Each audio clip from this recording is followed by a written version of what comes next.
Wanna see you be what you want it to be, prove it. I know I sound crazy to the ones who said oh.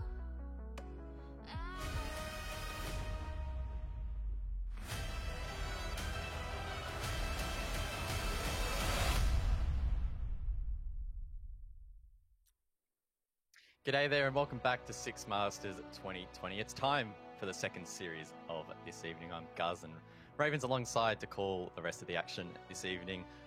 Wildcard and LFO. Pretty interesting series to kick things off, and it was a map each. Yeah, trading a map each. LFO with a bit of a comeback there on Clubhouse on map 2, surprising everybody, including Wildcard. But yeah, it was a good series in the end, and I'm extra hyped for this next one because it's going to be a real barn burner. Of course, you guys can track all of the action across Six Masters 2020 and get involved in all of the action socials on screen now at Rainbow Six ANZ. And keep in mind, you can participate in those community polls on Twitter. Let's start diving into this one, Raven. We're both really excited for it. It is Elevate take on Sinister. Both these teams in varying form and some, interesting lineup changes for one of these teams, I guess, in most recent form. But that's really starting to come together. I think both these teams looking comfortable for the most part. How's this one going to play out? That's a great question. How is this one going to play out? Look, Elevate are looking pretty good at the moment. They had a bit of a sketchy week 1 against LFO. They dropped a map, but they brought it back strong against Kanga last week. And that was on the back of a really big performance from Red. In fact, it's probably more of my MVP for Elevate last week. Just in some really good on-site positions, often shutting down some deep pushes from Kanga.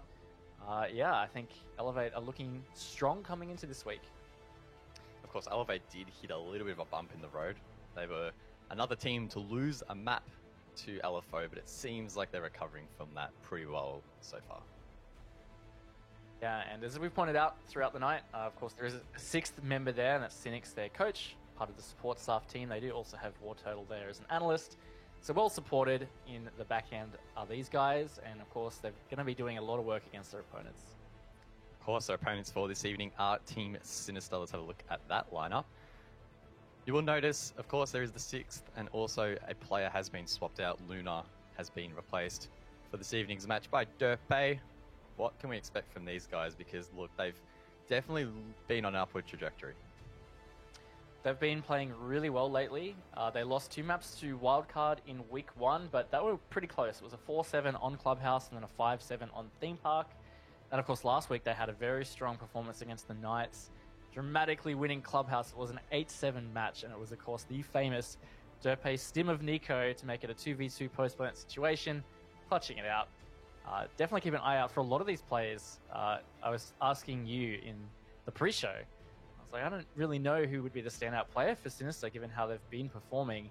Really, Vinny, Derpay, and Nico all really stepping up one way or another. Yeah, I think Sinister's a bit of a special team in the sense that it feels like they have quite a few players that can do like some super flashy stuff at times. Look, it doesn't always combine well. I mean, Season 11 of Pro League, their first half of that was pretty abysmal. I mean, they bounced back and they're continuing that form now in Six Masters. So once those sort of flashes of individual ability come together, Sinister look pretty dangerous, and Elevate will need to be mindful of that. And one thing that they always struggled with when they were having their problems in that first half of Pro League Season 11 was just the real cohesion as a team, staying focused, staying disciplined. And they've slowly been getting on top of that, and it's really starting to be more of an exponential growth now in terms of curbing those issues. But Elevate will be a team that might expose that, given their nature of the way they attack, for example, being pretty structured and also well-disciplined, pushing their teams really into a corner. Well, earlier tonight, Wildcard and LFO actually managed to win each other's maps. Let's have a look at the map video for this one. We'll start with bans, of course, and see which maps will be taken out. Consulate by Team Sinister, and Clubhouse will not be returning again this evening. That'll be taken out by Elevate. I mean, no big surprises there for those bans for both of them. So Elevate banning Clubhouse. It's known as Sinister's best and most played map. So you really wouldn't want them to play that on a comfort. And given Elevate did lose that to LFO, they probably don't want to touch it. Consulate has already been won twice in Six Masters, so week 1 and week 2. It was a 7-4 against LFO and then a 7-2 against Kanga. So that's proving strong for Elevate at the moment. Awesome. Well, let's roll through the picks, of course. Again, each team gets one. Cafe will be Sinister's choice, and then Border for Elevate. So we'll be seeing some new maps this evening. Should keep things fresh. Cafe, let's start talking about that. Look, Cafe's an interesting pick because Elevate won 7-3 against Kanga last week on that. They look pretty good. Sinister haven't played Cafe yet in Six Masters. It's something they played a little bit in Pro League Season 11 towards the end to some success. So I guess they're going to be leaning on some strengths there, and maybe they've noticed that Elevate don't tend to play it much, or they've noticed something in previous VODs that they can counter. I'm more interested in this Border pick. It's not something Elevate play a lot of. The last time they played it was against Fnatic in Pro League, and they took a map 7-5. They played it again, and they lost 5-7. But I mean, that says a lot, right? They played really well against Fnatic on Border, which was historically one of Fnatic's best maps. Yeah, I remember casting that. Actually, it was quite the series indeed with them trading that map each. I think Border as a whole is actually quite an interesting map. It's a map that in ANZ, really as a whole across all the teams, we don't see a lot of play time. Some teams, like Wildcard, for example, insta-ban it literally every single time it is their first ban. And of course, in this series, only getting that one ban means we're never going to see them play it. It is a map that some say has sort of stagnated. Do you agree with that? Or could we see some innovation? I mean, again, if we want to talk about the last season of Pro League, the Pittsburgh Knights, then known as Homeless, they brought some pretty spicy stuff and really shaped up that map to be quite nicely in their favor against, I think it was TBD. Yeah, I'm pretty sure it was against TBD, and that was a 7-1. But I think with Border, it's just that it's more of a linear map. I guess you could put it almost in a similar vein to Coastline, in that it just plays out almost the same way every time, and there's not massive amounts or levels of adaptation or new things that you can really bring to the table. It does kind of become just this standard meta, if you call it, and that's usually what you see. Well, only 9% of you guys at home got the last vote correct with the draw. Let's bring up the poll result for this matchup and see what everyone at home is thinking. Oof, that is one of the closest poll results I think we've ever had in Six Masters so far this season. Sinister just edging out, but the draw and Elevate not trailing too far behind. I'm kind of surprised that it's leaning towards Sinister's favor as opposed to Elevate's. Maybe that first week loss to LFO really hurt people's reputation of them or perception of them. I don't know. I'm kind of surprised, but I think a draw is pretty likely here. I'm happy to see that that's got a higher percentage because both these teams definitely have what it takes to take a map each, given their form. It's going to be a really interesting series. Well, I mean, I'm sort of back in the draw. I mean, the Snowball Esports. I know I went for the draw, you went for Elevate, so it's going to be a little bit of a fierce rivalry with that. I mean, actually, funnily enough, we were talking about this just before we came back on air. In the last series, I voted double LFO, you voted double wildcard, and it was a draw. So, look, I don't know. We're finding some kind of balance here. Either way, it's time to find out exactly what the result will be, or at least for the first map, it's going to be Cafe Dostoevsky. It's the Battle of the Reds. Elevate taking on Team Sinister Raven. Let's jump into the action. Very excited to see how this plays out, given that Elevate haven't played it yet in Six Masters. The main time that I remember them playing Cafe that sticks out was actually the first round of Pro League. It's when they still had Geo on the team, in fact, and he got that. It was essentially that ace clutch in the very first round, and that was against Sinister. Yes. Oh, I remember casting that literally the first round back of Pro League. My throat didn't like that. First time I'd casted it in months, and I had to scream because that's what the play deserved. It was absolutely nuts. Like, I'm not expecting anything like that to happen again. That was definitely a once in a lifetime play, to be honest. But hey, you never know. We have already seen some pretty wild plays so far in Six Masters. I mean, you briefly mentioned Team Sinister hitting that clutch Derpay Nico with a very creative Doc revival. So I wouldn't put it past either of these teams really to produce the goods here. Yeah, definitely going to be interesting how it works out. These attack bans, the Thatcher and Thermite, are going to make attack progression a little bit strange. I mean, the Thatcher ban has always been a thing on Cafe, so that's maybe not too much of an issue. They're going to bring Maverick a lot, but Thermite has been leaned on quite heavily in terms of the hard breaching role on Cafe. So Maverick and Habana, I think, will be real mainstays in these attack lineups. I was just having a very quick look at Twitter. Of course, at Rainbow Six ANZ, they posted a clip of the Enigma firing shots. I mean, there's some rivalries in this competition. Let's not forget that. These teams, not only is there prize money in the line, but some pride as well. And you know, a bit of friendly competition never hurt. I mean, it might not be that friendly, we don't know, but I'm sure it's very friendly. I'm sure they're best mates. You know, I don't know, maybe. Hopefully. It's always good to have a bit of banter. It's just how competitive sports are. That's exactly what esport is. I think it's going to be interesting with this matchup is it's the first time that Elevate were playing against this new look Sinister lineup with Derpe in instead of Luna. It does seem to change a little bit how Sinister play. Might be something that Elevate have to adjust to and not what they're used to already. The Wamai Jaeger combo there, guys, starting off here for Sinister on that utility burn. I'm sorry, I still haven't thought of a better name for that. My Jaeger combo.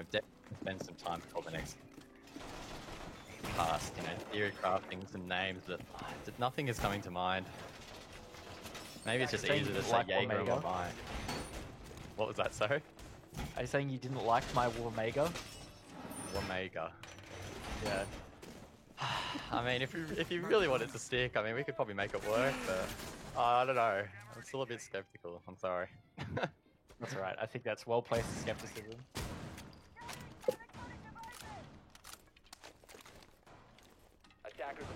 What is Nico doing?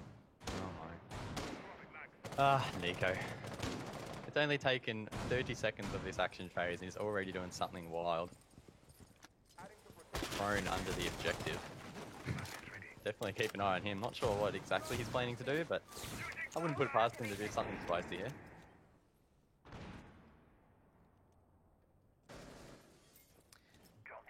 Elevate definitely favouring taking Piano. Saw some innovation a little bit in terms of the way to attack this site from Kango last time. Not really working out to positive effects at least. Be efficient so far from Elevate. They're having to clear a lot of utility on that side. I mean, there's Wamai Magnets and those ADSs are going to take a lot of those throwables clear, and then of course they're going to be wanting to use other utility to actually get rid of the shield in Pixel. Fisher are going to be denying intel gathering of those drones as they come through Cigar. It's a really interesting push from Sinister. They're going to burn a bit of time now, seeing as half the round has ticked away. Oh, Nico. That is an angle all the way to the Piano rappel. If he hits this shot, oh my, that would be quite disgusting. Not sure where Nico is. He's repositioned. He's just probing below. Well, it's such a dangerous play. He is still holding this angle. I don't think anyone's rappelling there anymore, but props for creativity. Can't say I've ever seen that angle before, and definitely one I'll be adding to the ranked strat book. Time's ticking down though, Raven. We've only got a minute to go. Oh, that's a nice pick though from Vice, and that should open up proceedings. That was a bit of a strange aggressive peek from Vinny, and likewise from Derpe. Surely he realized the Piano control was there. Pretty common angle to be held from Vice, so nice little two-piece from him. Was Elevate in a good position. And here, that blowtorch being activated by God Legion in towards backstore. Fisher still in aggressive position here on the bathroom. Elevate gonna have to be careful because that could be shut down. Looks like there are two players potentially holding an angle in this doorway, so he might not make it far if he peeks out. Levi's pick from Fisher will take a bit of his life, but he survives, tries to down the IQ. Milo will clean that up eventually as he whips out the shotgun now. We often see a lot of plays here, so close quarters, but Fisher will be shut down. Worthy's pushed so deep here, and now Milo and Neko need to try and reclaim sight. Milo finds another. Of course, the Rock, the IGL for this team. Can he come up big for Sinister? Neko falls as he goes up wide, and now Milo needs to find all five. He hasn't got a lot of time that he needs to defend, but he can't really get in position for that plant, but he finds another. This is winnable. Elevate, I don't think have anyone on the roof just yet, and Milo finds four. Digital isn't on the roof. He almost finds five. He does! Milo gets the 8. What a play there, Molosca. You're an absolute machine. Elevate, falling asleep in the post lane, and Molosca will just absolutely shred. Keep calm and return fire. I agree with your charm, mate. What a play. That was pretty nuts, and that was also some fantastic storytelling. You know, we were talking about the Elevate Sinister rematch from Pro League Round 1, where it was a Geo Ace clutch, essentially. And we just saw it from Milo against Elevate. That's pretty nuts. Also, I don't know if you guys heard, but I totally banged my knee on my desk because I jumped up pretty heavy when Milo got that. That was insane and really well played. Oh my. Oh, Milo, that was... Oh, wow. That was quite amazing. Well, wait. You know what's funny? I saw Milo, I've got him on Steam, right? And I saw him load up Kovacs. I swear it was at like 3:30 or 4 o'clock this afternoon. So keep in mind, that's about 5 hours ago. This man was already hitting the Kovacs. So look, if you want to get your aim good, just Kovac 5 hours before you play and you'll be right. Well, that's definitely some great foreshadowing towards how this series might play out. So let's bring it back a bit. Let's get some perspective there. It was a really good attack from Elevate. I have seen it time and time again from them where when it comes to execute time, a couple of them more aggressive players like maybe God Legion, Worthy was the one this time that instigated it. Even Vast, they push super deep through bar and they just get face up in Cocktail so that they can try and get a plant down or end up getting all those picks. But they just didn't account for the way Milo was going to play that. So, I mean, outside of that, it definitely looked like an Elevate round. They controlled 2 minutes, 55 seconds of that, I'd say. It just came down to that one player. Yeah, I was trying to explain, and Milo didn't give a great window of opportunity to, but Elevate didn't have the presence of mind or the time to get a player on that skyline, and it's something that we have highlighted previously in other broadcasts that getting skylight control after planting on that site almost guarantees you the win. There's no way for a defender to get on that roof and clear that player. Unless you have something like a C4 or something real late in the round, but at that stage, it's unlikely that you will have that utility. And Elevate just cramped up there at the end. They didn't seem confident in knowing where Milo was. Didn't show him down. And well, it's not the best way to start proceedings. Fortunately for them, though, it's only the first round, so plenty of opportunity to recover. I was so hot under the hood then. I didn't even know where they planted, you know? Like, that was nuts. Right. We got to move on. So to Elevate, they need to be able to shake that off, and Mindset is definitely a big part of those kinds of plays. Obviously, a little bit negative maybe for Elevate. I feel like they could shake it off. As you said, it was the first round. They basically had that round in the books. You don't want to let that affect you too much. But on the other hand, the positive effects for Sinistar, his teammates, would have been screaming like absolute apes, I'm sure, in the voice chat. Hopefully we hear that later. I've seen voice comms get posted a lot on Twitter for rounds like that. Swapping. Keep an eye out for these players posting things. After the round, all of a sudden gone, guys. Not much action has happened so far in this clear. I mean, we did get to hear the comms. I believe it was Nico posted on Twitter from that round previously when they hit that clutch against the Pittsburgh Knights that we briefly talked about on Clubhouse. Always great to get an insight as to how these teams approach that. Communication, of course, being critical in Siege. There's a lot of information that needs to be relayed, and when you're trying to keep track of 5 players on the other team, it can get pretty chaotic.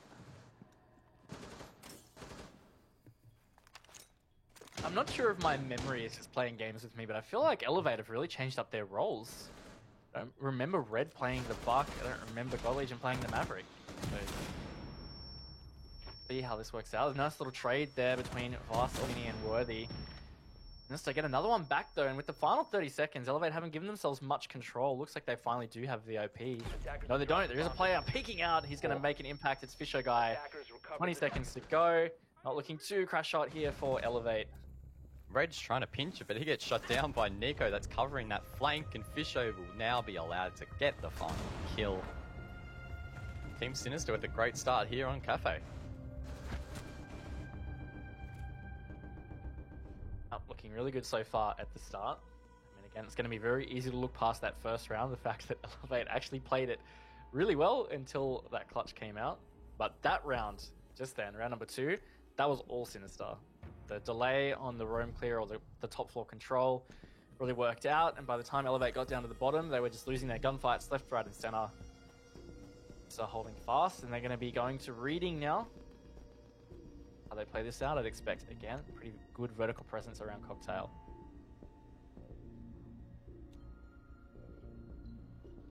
Attackers need to locate again, and as defuse as many bombs as they can. Casters often stress like a broken record. Cafe typically defender-sided. In saying that though, that second round looking quite strong from Sinister. Fisher Guy over towards VIP. So confident behind that shield, and even when it looked like Red was coming down the brown stairs to finally end his run. And Nico, seemingly out of nowhere, was covering that cross, so it does feel as if Sinister are connecting with the unit so far. The question will be if they can continue that for the rest of this map. 10 seconds to insertion. I think as long as Elevate can stay in touch with the round count in 5 this seconds first to half, insertion. they're going to be setting themselves up for a bit of an opportunity there in the second. Attackers Important to note as well, have this was located a Sinister's map bomb pick. and defuse it. So they're going to have worked on this quite heavily coming into this match. Of course, it's a very important match. These guys are close in standings, and this is a real proving time for Sinister. They've been on this upward trajectory for a while now, and Elevate's up there with one of the bigger opportunities for them to prove so. They failed just narrowly against Wildcard to secure a map. They're going to be hunting very hard to get one here against Elevate. Bomb located by attackers. Again, Sinister bringing that Mamai Jaeger combo, as well as the Mute Mozzie combo. So many combos going on. Derpe is the odd one out playing Castle, but he's bringing utility again that will need to be cleared by these attackers. Strong emphasis placed here over towards Cocktail, or part of the map. It is a common choke point. Attackers have located a It's bomb. like Vinny, Milo alongside Derpe will be holding these positions. Nico as well assisting from below potentially. So Sinister have the map under pretty good control so far. So Elevate just definitely taking their time on that top floor clear. For Sinister players holding hard onto that Cocktail, it really is a difficult position to flush out. Upside down repel from Worthy is going to make it a bit of a struggle, or just a bit of a pain to hold. Vinny trying to get a little aggressive there as he's fragged out by God Legion. Not even getting a tick of HP onto an Elevate player, so it's a bit of a misplay from Vincia. Going to assist them a bit there because he was one of those players holding Cocktail. Defender has Derpe left getting the ready area. for a run out. That player Defender has been on the discovered. East Repel will go down just in time. Derpe's position revealed, the drone taken out as well. Both him and Milo still trying to hold White Stairs. Seems like they have defaulted off that Cocktail position.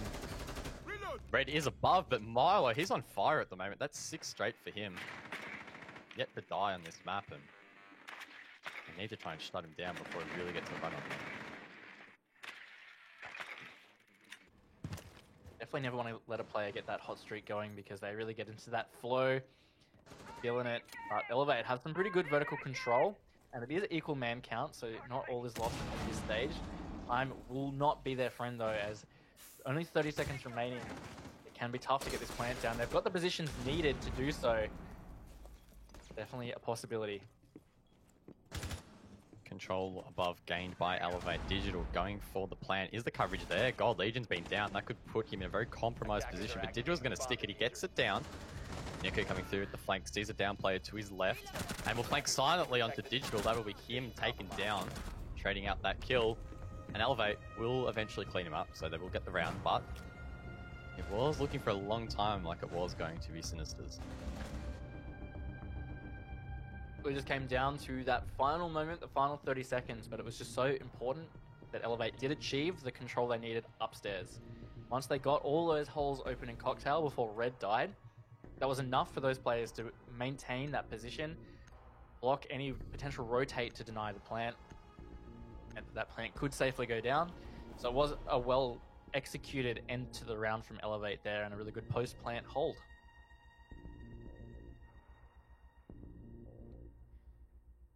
Three rounds into this map. Still feeling a little bit hard to separate the teams. Of course, if you are just joining us, this Attackers is need the to first locate map and defuse as many in bombs the as they second can. series this evening. Wildcard and LFO was 1-all in the end. Interestingly enough, in that series, each map took the other's pick, which isn't a common occurrence. Looking at this series though, Cafe is Sinister's pick. So you favour them heading into this one as well, starting on the defense.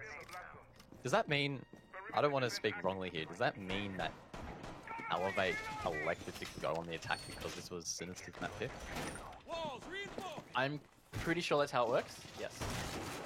So some teams like to do that. You know, if they feel like they're going to struggle with a particular half, they like to get it out of the way first. And you just have to be backing yourself on mindset for that, because you just face the reality. Yeah, maybe we go down 2-4 for the half, but you come into some confidence into that second half, and if you know you can weather that, sometimes that really is the play. It works out quite well. I've seen that happen with a lot of teams. Wildcard in particular, I've seen do that on a few maps before. Final preparations going up here as Red will use a very early Ash charge. I already hear a blowtorch being used. That's so shitty got leading. Not quite sure when, maybe on the hatches. I think it's interesting that you flagged earlier that these players may be playing some slightly different roles. God Legion often playing a strong fragging role, so seeing him on the Maverick is a little bit unusual. Have to see how that one pans out. I think what they've tried to do, just looking at their roles here, is to enable Digital to play the Habana. And somebody else had to play the Maverick, but they really wanted Vast in this IQ. He's been playing a really good IQ. For Pro League Season 11, he was fantastic on it, and so far with Six Masters as well, so probably not wanting to change that up. And it just comes down to what you do with the other players. Yeah, we will see how it works out. Legion is a strong fragger for them, so if he isn't able to get those picks, then it's got to come from elsewhere. Vast is going to be a player to step up, and we'll get that opening kill onto Fisher guy. It's an important position that was causing some trouble, in fact, the last time they attacked this. 5-on-4 in favour of Elevate. We have now eclipsed the halfway point of the round as Vast will enter and use that IQ scanner to clear some additional utility. In that case, it's a mute jammer, allowing for maybe some more droning from his teammates. That's an angle from Freezer. Yes, it is. Milo, 7 kills already on this map. He did die in the last round, so his streak's broken, but I'd take that. Averaging more than 2 kills a round is a pretty solid start. Is and some really good time management from Sinistar in this regard. They've really delayed this take of Piano, and Dio's still in a very good position there, still creating a lot of trouble. Red does get a nice pick onto Nico though, so that's a trouble player as well that's going to be off the board. I think really they can't breathe a sigh of relief until they kill Milo. Being now retreated towards White Stairs as Worthy finds another, and it may well be up to Milo to clutch out another round here. Vinny critically needs to try and find this peak. Milo's actually going to come in and assist and swing wide, but he doesn't win that gunfight. Vinny will follow it up, tries to pre-fire for the second, just misses that one. As Elevate are very wary of trying not to throw another plant scenario here. Vinny's in a great position. Pre-fires the first, that actually downs Red. Can he swing wide and get the planter? Not quite. Pulls out the pistol. We'll finish that first plant. The other one actually pulled off the plant. So now not with much time to re-attempt it if Digital goes down. Worthy will be tasked with holding the cross, and he does. To Vinny's right. Vinny won't peek the angle, and Elevate will clean up the round a little bit cleaner than that first round. And that will even out the scoreline. I was still a little bit worried, you know, they still had that Ash player, I believe it was Red, standing in the bar. I just felt like, you touched on it a little bit, where Skylight is so powerful, and where they're going to be planting, I just would have thought prioritizing somebody to jump out a window, get to the roof to hold the Skylight might be the play. But then again, that also takes some time. You know, you got to actually get into that rappel animation, get on the roof, then you're in a vault animation, and then you got to run to the Skylight. The other two die in that time. You don't really have a chance to make any difference. And maybe that was their decision-making process. Either way, it's come back now 2-2. Was looking a little scary after Sinister got those first 2 rounds. We're back. Even playing field. Locate and defuse as many bombs as they can. Time for Kitchen now. Attackers have discovered the location of a bomb. Since they're looking to try and get a lead in this half. They defended Kitchen successfully last time, off the back of Fisher guy in particular. He played quite strong VIP. Stay clear of ADS line of fire. Again, we're going to see that Lamar Jaeger combo. Stay clear of ADS line of fire. Molosca going big so far. 7 kills in 4 rounds, plus an 10 assist. seconds to go. Strong start from him. Vast though, not too far behind. It hasn't felt like Vast has had a massive impact in this map so far, but I mean 6 kills and gathering that intel as Attackers are heading IQ, out to defuse a bomb. definitely quite powerful. Area of operation. I think the difference there is the fact that Milo got that insane ace win Yeah. in that first round. But yeah, he's been very steady. I think it's been a bunch of 2Ks maybe for Vast. In general, he's been quite consistent for Elevate on that IQ role and just playing a bit of a flex support, sometimes going the aggressive route. Seen him, in particular on Cafe, going quite deep and opening rounds up. The last round of Pro League Season 11 against the now Okami team, he had a huge game. I can't remember what he went. It was like 18 kills or something, often getting 3 or 4 Ks. So yeah, he's more than capable of getting those picks. Milo looking for a pick of his own to open up this round, peeking that Skylight quite aggressively. Keep in mind, the objective is on the bottom floor. Elevate are taking their time to drone above, though. Try and capture, or at least gather intel on any of those rooms, such as Molosca playing above. Oh, Fisher getting quite aggressive on that VIP pick. Lucky not have his head taken off. Does get away with it. Looks like he's happy now to retreat back safely in towards VIP. Elevate now need to try and work out how they're going to clear him out. Oh, hi Milo. Oof, that's a good pick from Milo there. A strong one onto the Maverick of God Legion. Oh, he's almost refrags, but no, he just wins that gunfight against Red. Milo again, he's just on fire on this map so far. That's pushing him almost in double digits. Sinister just looking really good on this kitchen defense, because the first time they held it, it was also really good. It didn't come down to a clutch. It just was a strong defense from them. Milo winning his ones in this round, giving his team a fighting chance.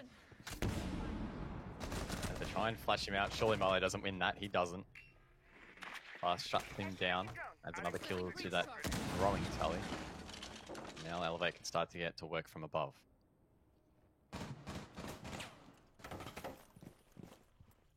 It's going to be hard though with Sinister holding such good positions there in the VIP section.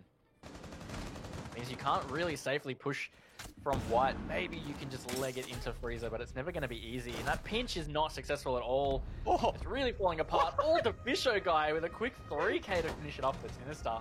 Never in doubt there. Oh no, that was always a 3k every day of the week. Oh wow, easy. Man, Fisho guy on the Osu and Molosca on the Kovacs.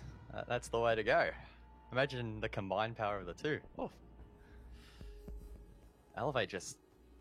I mean, yes, some of that will be strategy and actually clearing out those players and making them feel a bit more uncomfortable, but I mean, at the end of the day, kills such as that first one that Fisho got, or the second of Milo's, that was losing ones. That was just being out-aimed, really. And it's a little bit demoralizing, particularly when you think you have gotten a kill, but just miss it. That's a little bit rough. But Elevate still are in a position to even out the half, so I mean, on Cafe, it's not the worst result. I'd say some of that was timing as well. I mean, Red's attempted refrag of God Legion on White Stairs came quite late. It was about 2 or 3 seconds after the fact. That did allow Milo to reposition, or at least play it a bit differently instead of being under pressure immediately. I think in general, the kitchen attack that Elevate are trying to do isn't really working out for them. It's not giving them enough time to get any kind of comfort. I mean, it's one thing to have that vertical control. At the end of the day, you still have to push on the side. You still have to either frag out or get the plant down. I don't think they're really putting themselves in a position to do either. Looks like Molosca might be prepping for a spawn kill here on the Lamai. That could be interesting. Oh, here we go. Nope, thinks better of it. Almost on double figures already. That would have been a nice way to open up proceedings, but he shows a bit of discipline, thinks better off, and will fall back. Fisher guy again on the side, putting up some last minute rotations, takes out a drone as well. And, I mean, so far, Sinister looking relatively comfortable. I mean, 4-2 half for them would be quite positive. Again, it is their map, so keep that in mind. They'll be really wanting to take full advantage of this defense. Attackers have located a bomb. And this vertical control is going to be important for Elevate to take. Last time they got it with about a minute 10, minute 15 on the clock. Meant they were really renovating that floor, and it enabled them to get a pretty secure plant down with, I think, 20 seconds in the end. Something that Sinister are going to have to think about differently. Last time, Vinny did an aggressive jump out that was punished for a little payout. So I think this time, just Vinny staying alive is going to be a big key part for Sinister. Gold Legion trying to get creative on that angle. Over towards Terrace. Trying to find a pick and cover Worthy's runouts as well. Of course, Worthy being the Zofia repelling here on the Cocktail Lounge. Pretty far in that angle, but we'll find its shot. Looks like he's teaming up with Digital maybe to try and squeeze this position, but somehow Fisher guy hits the run out. Not quite sure what happened there. Maybe Gold Legion fell off the position, but some poor timing from Elevate will lose a member's life. Gold Legion actually still out there, so not too sure what happened there. Oh! Oh! Jeez, that's the fourth time. Oh, What's going on? Everywhere, Gus. I don't know, but all of a sudden it's actually just up to Nico. Very much aware of that position, but nope. It's going to be an Elevate round. Gold Legion hits a nice shot. That was a bit of a strange way to finish it. Felt a bit odd, but at the end of the day, Elevate. Oh! Winning reading again. It just came down to them struggling with kitchen cooking, and then that Milo ace in round 1. Well, that does leave the half drawn. 3 apiece. Some would say that favours Elevate because they were on the attack. Time will tell though. Looks like third bar will be the first side of choice. Elevate now defending. If you had to hedge your bets on a team, Raven, who would it be from here? Without seeing a round in this half, I find it a bit tough. Maybe Elevate though, because when I look at the rounds that Sinister won, it was that ace from Milo in round 1, which was very much an Elevate round until it wasn't. And then after that, they only lost kitchen cooking attacks. And in my opinion, I just think they had some really fundamental issues with the way they were attacking it. Other than that, they looked pretty good. So, I don't know. For me, I feel like they're going to bring it back on their defenses, but I know Sinister can also pack a punch with these attacks, and they can often pack a surprise. Yeah, I think I'd have to agree with you on that one. One thing that's interesting to note on this attacking lineup is Sinister haven't brought the Montang. It's been an operator that they've been experimenting with here and there. Fisher guy in particular playing that operator, but this occasion he's been playing on more of a 10 seconds remaining. comfortable, I guess you could maybe say, fragging role on that Zofia. 5 But I think seconds to go. Montang's been a little bit hit and miss. I mean, I was speaking to Milo about it a little bit after that game against Wildcard. They brought it on that theme park match. It didn't really quite seem to click, and I think he was sort of on the mindset that maybe they were persisting with that too much, and despite it being something they may have practiced, it just didn't quite seem to come off in the official. Also quite the intriguing Goya Shield placement there from Digital in backstore. Very strategically, slowly stepping out exactly where to put it.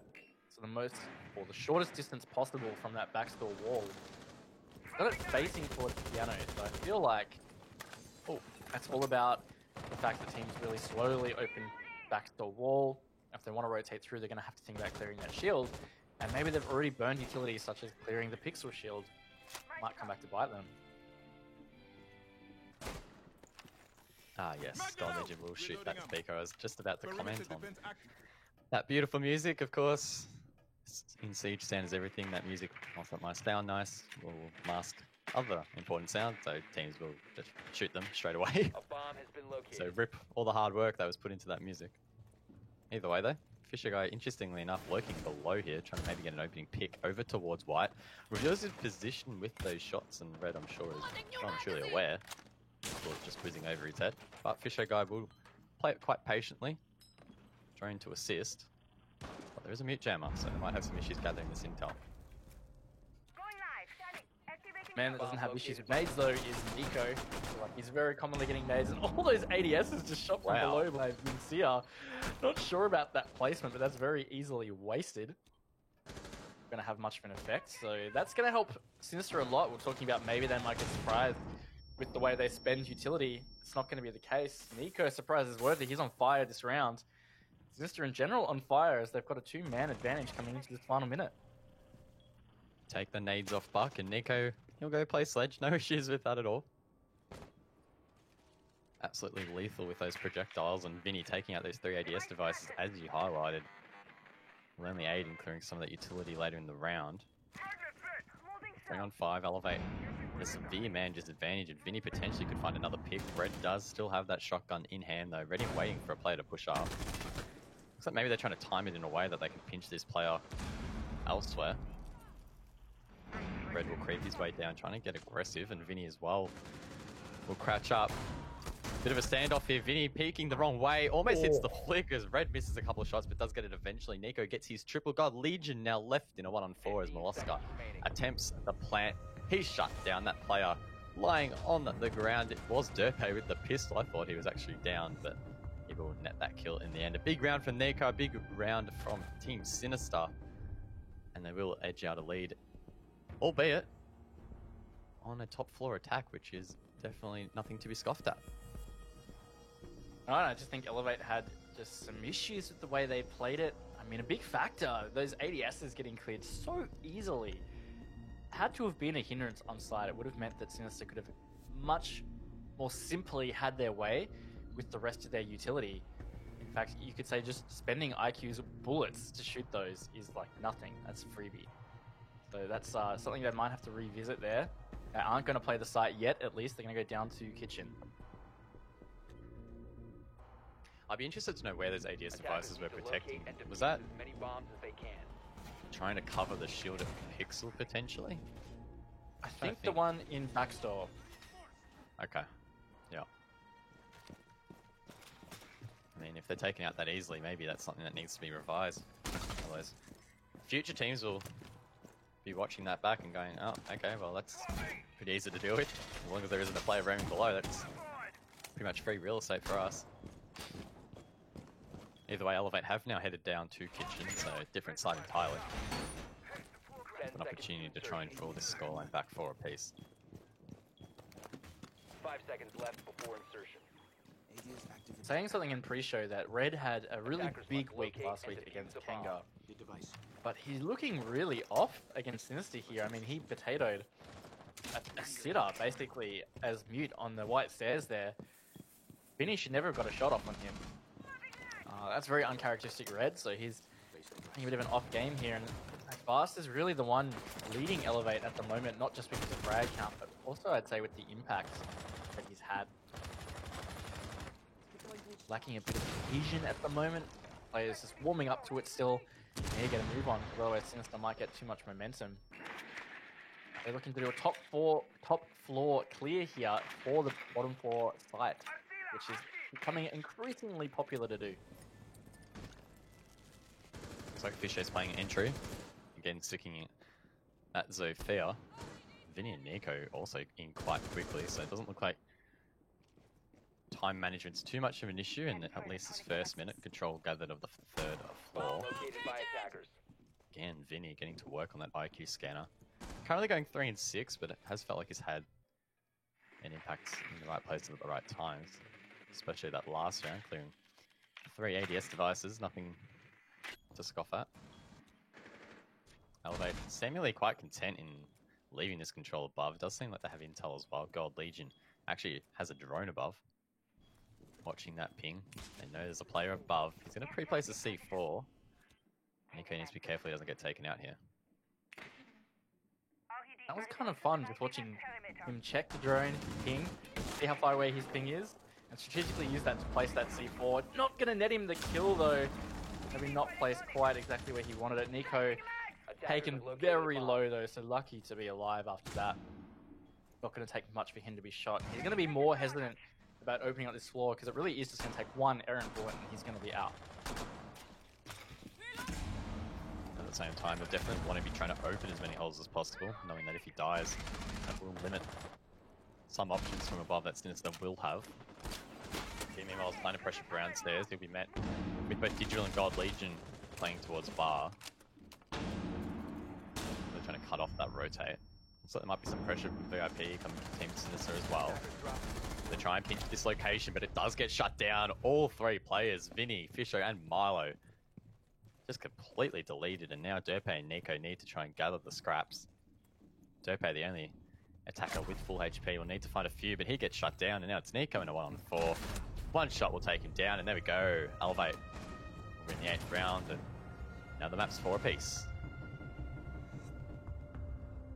So far, none of these attacks have been successful on Kitchen, and they've all had the same strategy basically, and that's take that top floor control, first floor control, and then try to push down and clear out VIP and dining, but it's not easy to clear out. I mean, especially when you give the defense the time and space to be able to set themselves up in all those crossfires.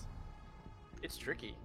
So I think what Elevate could have done, and now it's going to be on Sinister in their attacks, is maybe just default back to something a little bit more simple and taking Bakery. Because you can get all that vertical control you want, but you have to get the site to finish off the round.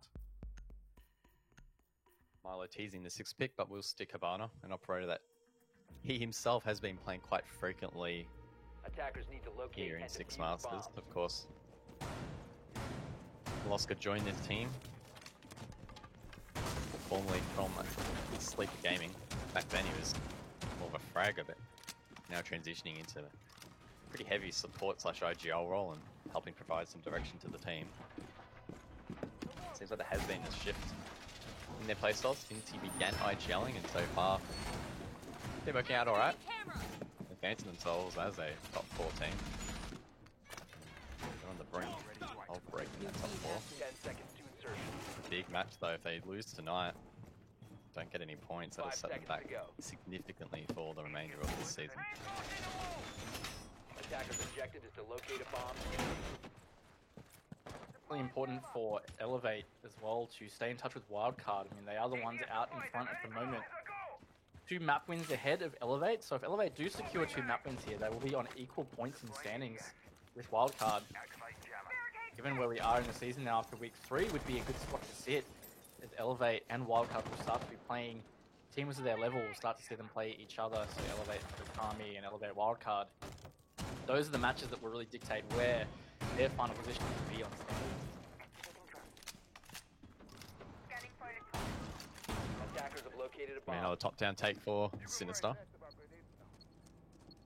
In fact, Vinny on the actual rooftop itself, trying to find some of that enemy utility. I mean, they're gonna have to deal with some mute jammers, electro cores, and everything in between. Until gathering as well. I was gonna, you know what I was gonna do? I was gonna read through all the utility that they need to clear out, and then I realized, it's everything. It's literally everything on that defending team. The IQ scanner will find. So I just gave up. Yep. Just emphasizes the importance, and Vinny's actually a player that I've seen use that scanner really effectively. Perfect example was that first round of their attack. Really important to clear there. Ooh, good long angle into backdoor. Not hitting that shot though, neither did Fast, so nothing lost there. God Legion lucky to only be tagged up a little bit in a big C4 from below for Red. He's going to take out that important Attackers IQ have player. recovered their diffusers. Trade coming though. Sinister battling to try and get this top 4 control. Well, they're doing well to hold on to it so far. Electrified wall causing some issues. They now need to push over towards top white. Derpe a little bit unlucky throwing that flash. Gets timed. That play now has dropped the hatch. God Legion actually though is there. Drops one, Vast another. And now it's up to Nico in another 1v4. He finds the first. He does have full HP on this occasion. 2 nades as well. I know he's deadly with projectiles, but it's unlikely that 2 nades will find 3 opponents. Oh, he teases the first note. Alex to switch out to the SMG. There's a player on this wall right next to him. And his position's revealed. Elevate shut him down. That's Worthy getting the final kill. Elevate now starting to swing momentum in their favor. Yeah, it's 2 rounds in a row that they've strung together. So it does keep them in the game so far and puts them in the lead. 5-4. Starting to get into dangerous territory for Sinister in that regard. Because of course if Elevate do win this next round, well then they're going to be on match point, and that means that Sinister have to force it into overtime at least to stay in it. Yeah, I mean, it's definitely starting to edge closer and closer to the end. I mean, again, we can see overtime, so Sinister will be at least trying to hang on to that, but it feels like Elevate are starting to get the edge on this map. I don't know, it's just a bit of a sense in the way that they're playing and shutting down some of these attacks. I mean, Sinister have had flashes, but I mean, these last 2 rounds have been pretty ordinary, to be honest. Yeah, it feels like the longer this map drags on, that Elevate is starting to play into some pretty good form. So Sinister definitely have to be careful. They need to keep in touch with the round count. If they do manage to get this round that goes 5-5, I think it could well and truly go to overtime, and Sinister still have a good opportunity, but once they give Elevate that sniff, it's going to be hard. And Bar Cocktail, which is where I'm pretty sure Elevate will go next, that was the round that Sinister won on attack. That was a pretty decent attack, so hopefully they can replicate that. But Elevate are another great team at adapting, similar to Wildcard. It's not going to be easy.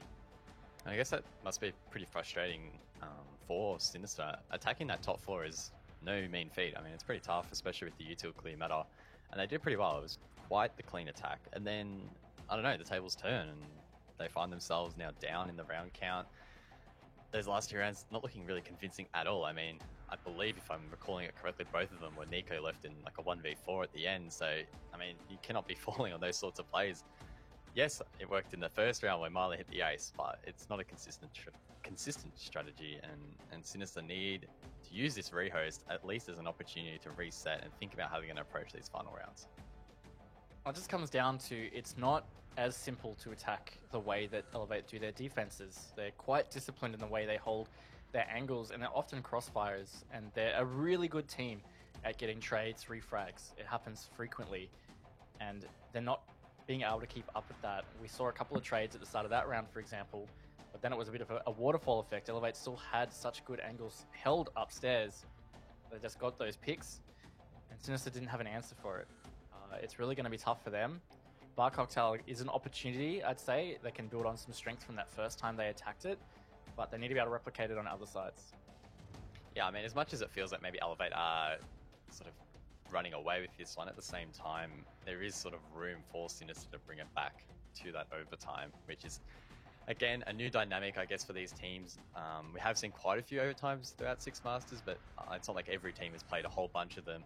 Obviously, we're familiar with that previous Pro League format where there was no overtime. These teams that would just end at the 6-6, you'd go home with a point, day's done. But now you've got to fight and fight and fight and can't give up, because if you do, you'll find yourself at that deficit. And as well, on top of that, something to bring up is, again, the point differential, the round differential. Those head-to-heads late in the season could be pretty important. And I think we can stress that even more for Elevate and Sinister, because even just going into this matchup, they're already pretty tight in the standings.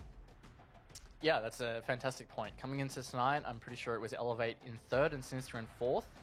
So that round differential is going to be really important moving forward. This is definitely a big series to watch in terms of who will come out with that head-to-head.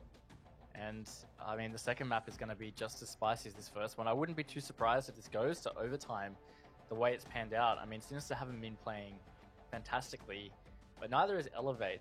So it kind of feels justified that it might go into that position. We'll have to wait and see.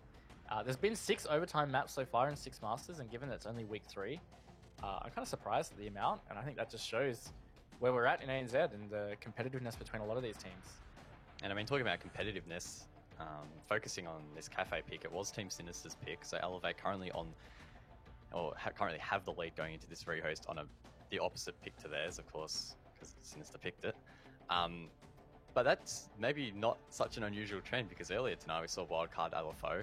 Wildcard won LFO's map pick, and then LFO turned around and won Wildcard's map pick. So, I don't know, just an interesting observation. Maybe we'll see something similar tonight. Of course, Border being the second map pick, that'll be Elevate's choice. I mean, I don't know, just put it out there. Maybe we'll see a trade of maps. Who knows? Yeah, and I mean, it's a good point. And one thing with Cafe is it's not like Elevate are a poor team at Cafe. It's not like they've exhibited bad form on this map heavily, so Sinister are like, you know what, we can exploit that. Elevate have played well on this map, so it was always going to be a bit of a risk for Sinister to choose it, knowing that Elevate can actually perform pretty decent on the map. Border, on the other hand, we haven't seen much Sinister on Border, at least for a long time, so that's going to be the real tough one. It seems like Elevate really do have the upper hand going into their map pick, but they could be in for some big surprises. I'm not sure. I mean, that's the thing, when you're going into a map where you don't have a lot of history to go off, or at least recent history, that means that you don't have VODs to watch, and it makes it a little bit more about your game as opposed to countering the other team's game. We have seen some teams really adopt that mentality of looking inwards as opposed to doing as much study outside of their own play style. So maybe if Elevate are doing more of those internal reviews, that will pay off. I think Sinister probably do a pretty similar approach. Of course, it's hard to say. I mean, we're not sitting in on the scrims or anything, so we don't know exactly what their game plans are. It'd be great if we did. I mean, we'd be the biggest brains in ANZ, but look, I don't think the teams would trust us with all of that knowledge. But yeah, it's going to be interesting. I think not only how the rest of this map plays out, but heading into that second, and how these teams really try and approach it, it's going to be quite tricky to watch. Yeah, I think definitely for the rest of Cafe, we're going to be needing to see a little bit more from Sinister in terms of adapting to what Elevate's doing. They need to just be approaching things a little bit differently. I'm going to really emphasize that kitchen bomb site attack. Both teams did it as well. It's not like Elevate are immune to this, but Sinister fell into the same trap. They're just spending so much time to clear top down to ensure that they've got that vertical control through train and mining, that kind of thing, that they're not giving themselves enough time to secure a round site if they want to take through White Stairs. It's one thing that the team's giving them a rotate and freeze a wall, but you have to know that there's nobody in VIP dining behind the bar before you push through. So of course you're going to try and clear that, but it's not easy. There's so many crossfires, and it hasn't worked out. It's really going to be a telling sign on how Sinister's adaptation is going if they decide to not do that attack again, because I don't know, for me it looked pretty clear that that just wasn't going to work out for them. It's not like they did poorly, it failed. Yeah, and I guess time management has been a pretty common theme across a lot of these matches so far in Six Masters 2020 as we jump back into the action and get prepared to turn your brightness down, ladies and gentlemen. Ying is going to see some playtime. And we haven't seen Ying much in Six Masters. In fact, she's probably been banned for 80-90% of the maps, maybe even more. Probably. Be interesting. Derpe will be playing her. As you mentioned, an operator that hasn't seen a lot of playtime, so it's really hard to guess how this is going to go. Probably a wise 6 pick considering that the Maya Jaeger combo has been selected by Elevate. Those Yings, if anything else, will be at least used to try and clear some of that utility. Defenders, protect your bombs. You can pop the Candela, by attackers. and then all those little parts that pop out. Don't know exactly what they're called. Someone's going to be telling me in Twitch chat what exactly they're called, but when that Candela pops, all of those projectiles can be used to burn those ADS devices or Lamaias. And will make things quite challenging for these defenders. I'm even wondering whether maybe they're looking for a faster, more aggressive push. Maybe trying to get up in the face of Elevate. Because they 6-picked off the Nomad for it. So that means that they're not 10 seconds left. going to be feeling as safe on their flank watch. They can't just chuck an air jab down 5 and seconds have to a go. lot more certainty that that is now covered. They did have 2 Claymores. Nico is bringing a Claymore, as is Tusho. The bomb. But that's not at all the same kind of security as the air jabs. So that means they're going to have to go a bit faster, so they're not as vulnerable to flanks. Of course, Elevate until they either hear Derpe shoot out or pop the first of those Candelas won't know that Ying is on the board. It was 6-picked, meaning that Elevate going into this round a little bit blind in that regard. Sinister will likely be trying to capitalize on that surprise factor. Can hear that LMG raining out, so I'm sure Elevate have probably called out that Ying is well and truly on the board, and to be very mindful when they hear those Candelas pop because of the massive range that they have.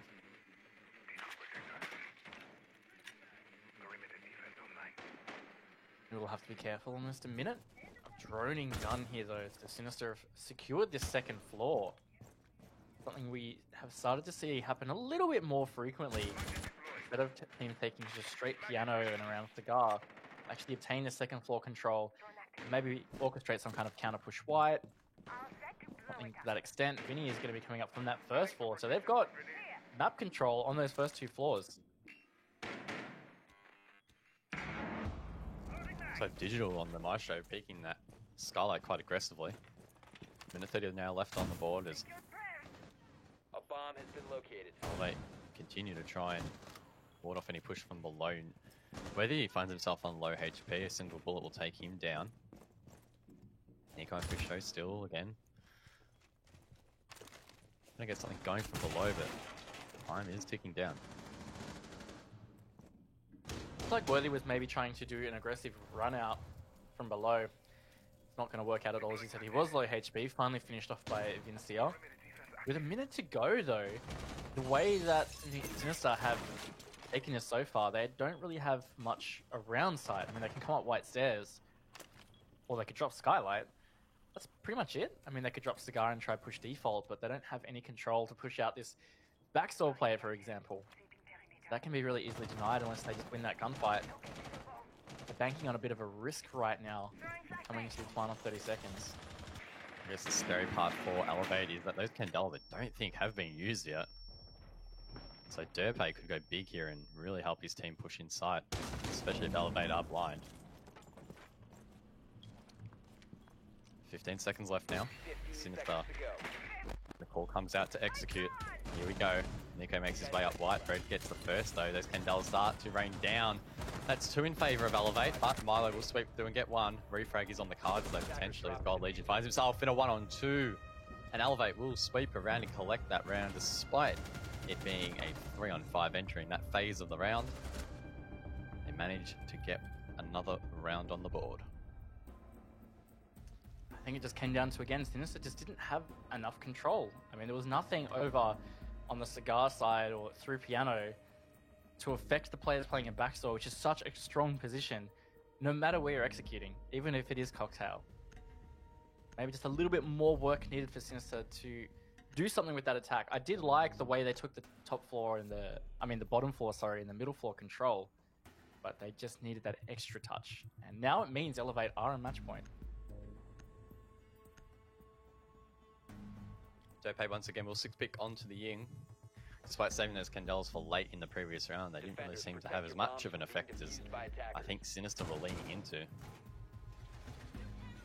Elevate able to avoid those flashes and taking around that Attackers have located a really bomb. shouldn't have been there, then that disadvantage. Sinister was unable to get that meaningful control required. That means we are now on match point though. Elevate with that 6-4 lead. So, if you're an Elevate fan, you want them to win this round or the next. If you're in the Sinister camp, you need to win the next 2 for this one to go to OT.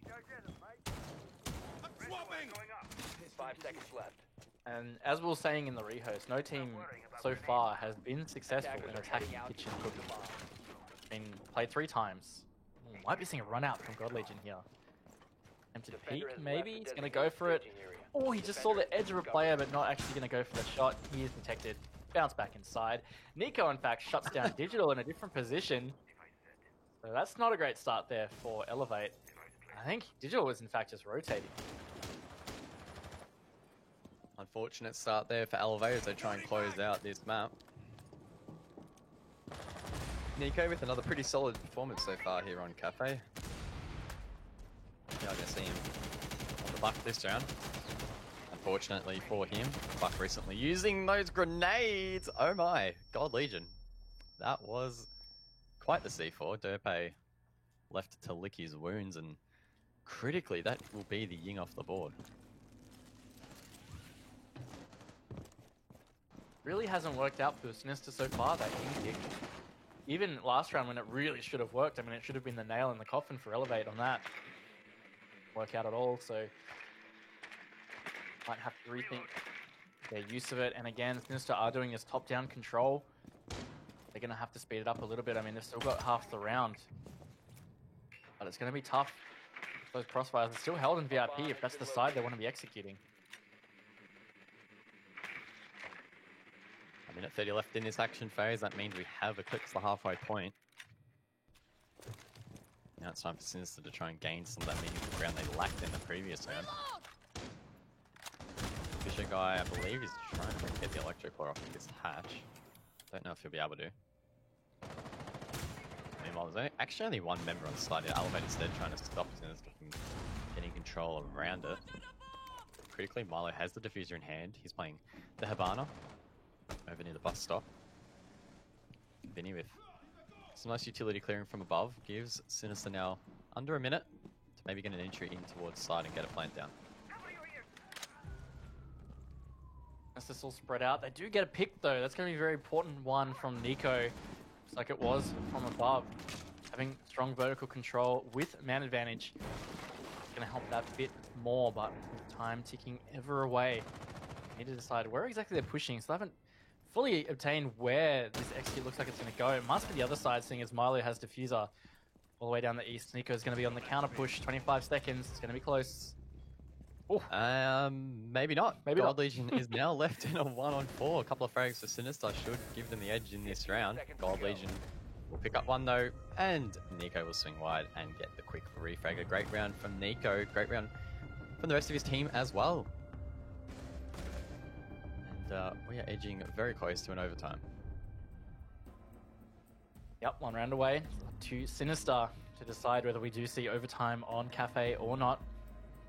See what site Elevate elect to go for. They're going to be going to Reading, which was another successful site for them last time.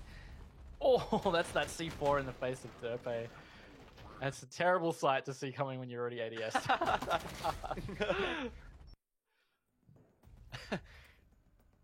You know what Cookie needs to do? He needs to clip that and put the Seinfeld guitar riff over it. That would be absolutely perfect. That's all I'm saying. It's just an idea, you know? Just gonna put it out there.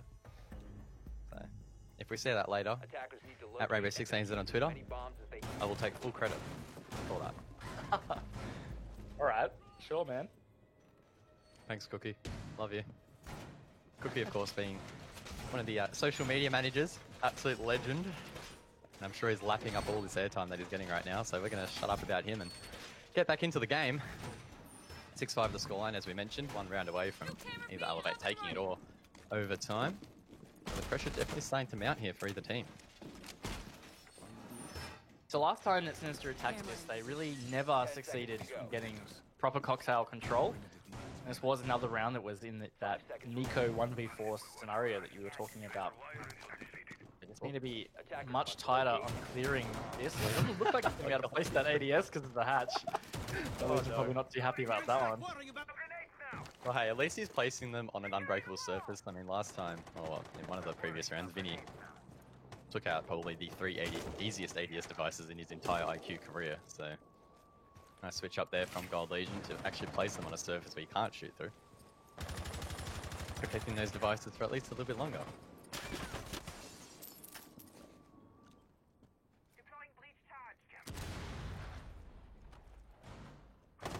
Only heavy presence here from Elevate, top 4, like we said. Located a bomb.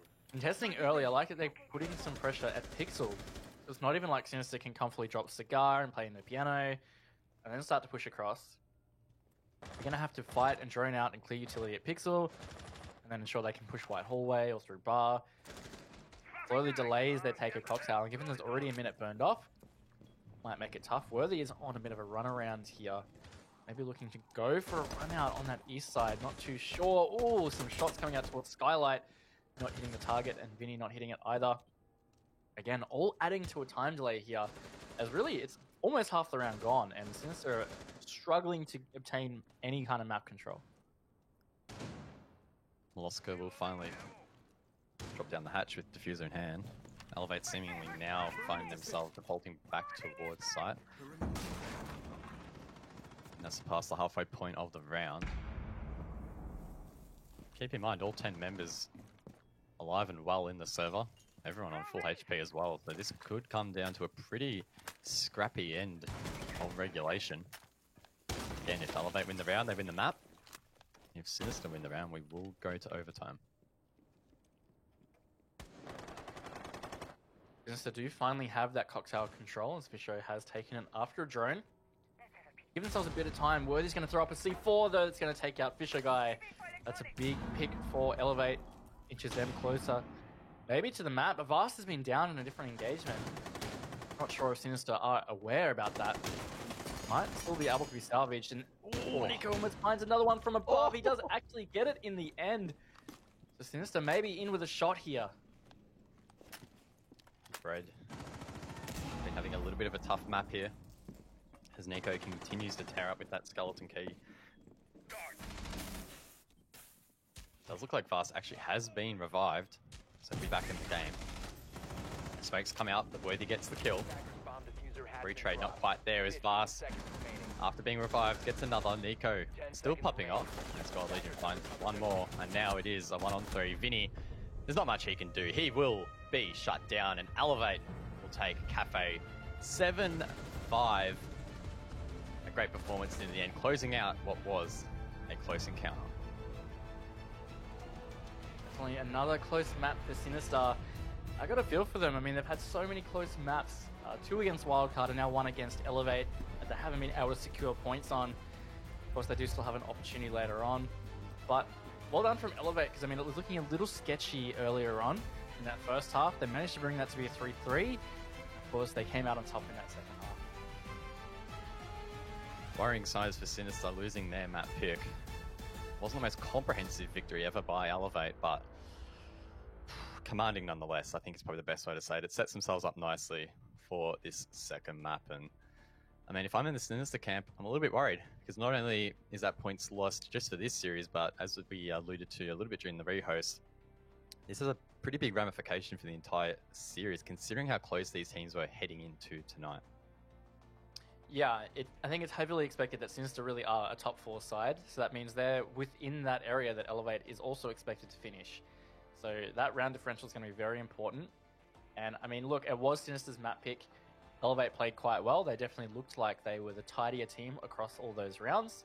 But we saw earlier tonight in the first series, both teams lost their map picks. There's a chance that could repeat itself. I want to hear your tip, Raven. Who are we going to see out on top on Border? Is it going to be as close maybe as Cafe, or maybe a blowout in favour of Elevate? Look, it's tough because I'm not 100% sure what Sinister might have up their sleeve, but given how Elevate played against Fnatic on Border, I'm definitely leaning towards Elevate in my prediction. Well, ladies and gentlemen, we still have one more map this evening. It will be Border. We'll see you on the other side of the break.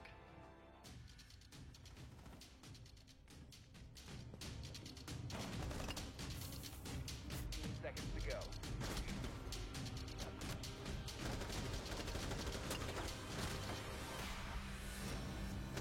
Loading back.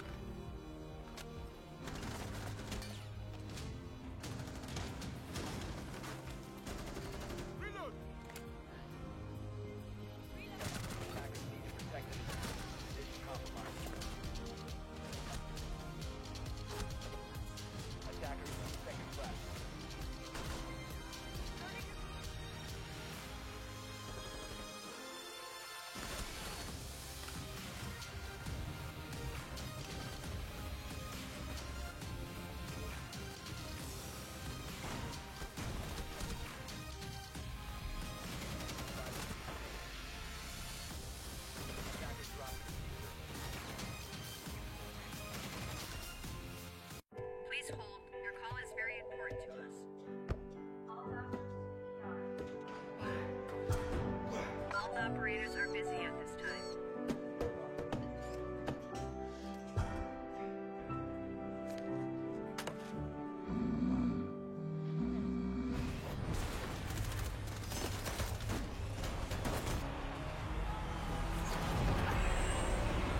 G'day folks and welcome back to day 6 of Six Masters 2020. It's Guz and Raven here bringing you the final map of this evening.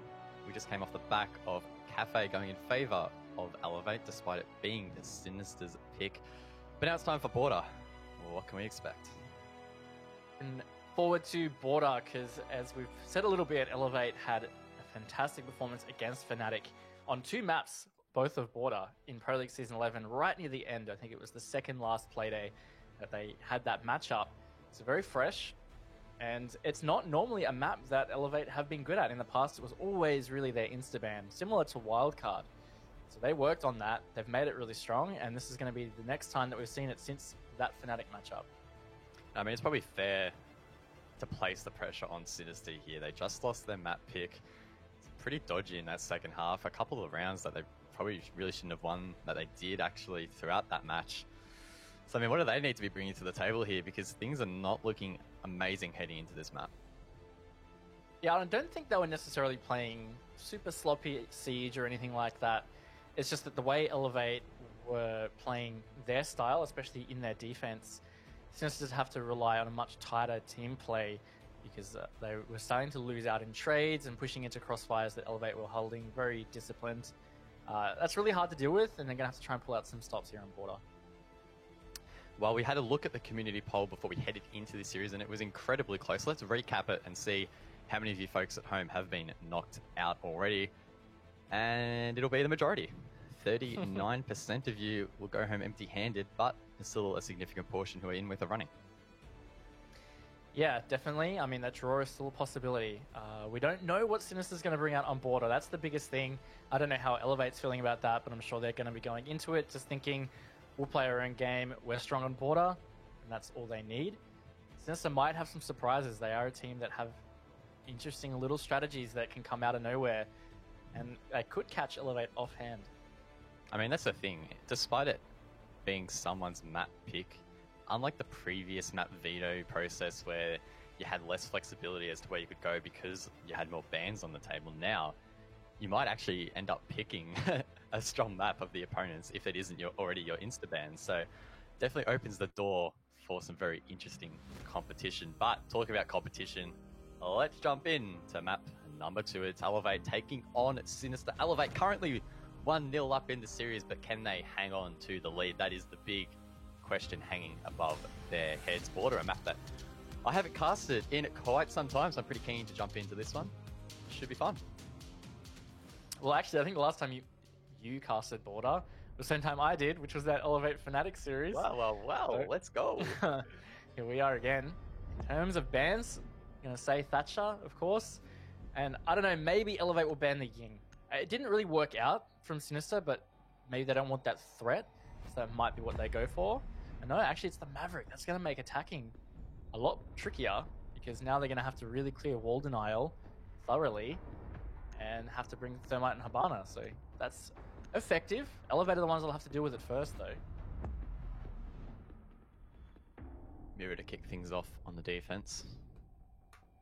Not too unusual on Border. I mean, we've seen regions like Latin America in the past whip out some very interesting mirror strats.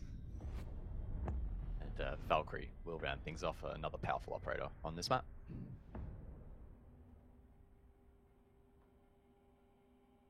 Valkyrie, always good on Border. Usually facilitates a lot of those runouts. I mean, Border is very renowned for being able to run out, jump out of windows. Often people say there's a monkey play style to Border, and Valkyrie is a big part of that. So taking that off means that it's probably going to be a little bit more subdued. Players playing inside. And honestly, I don't think Elevate really would have tried to play into that actual Valkyrie run out style. They're showing a Ying here for God Legion. I wonder if that's going to be 6 picks.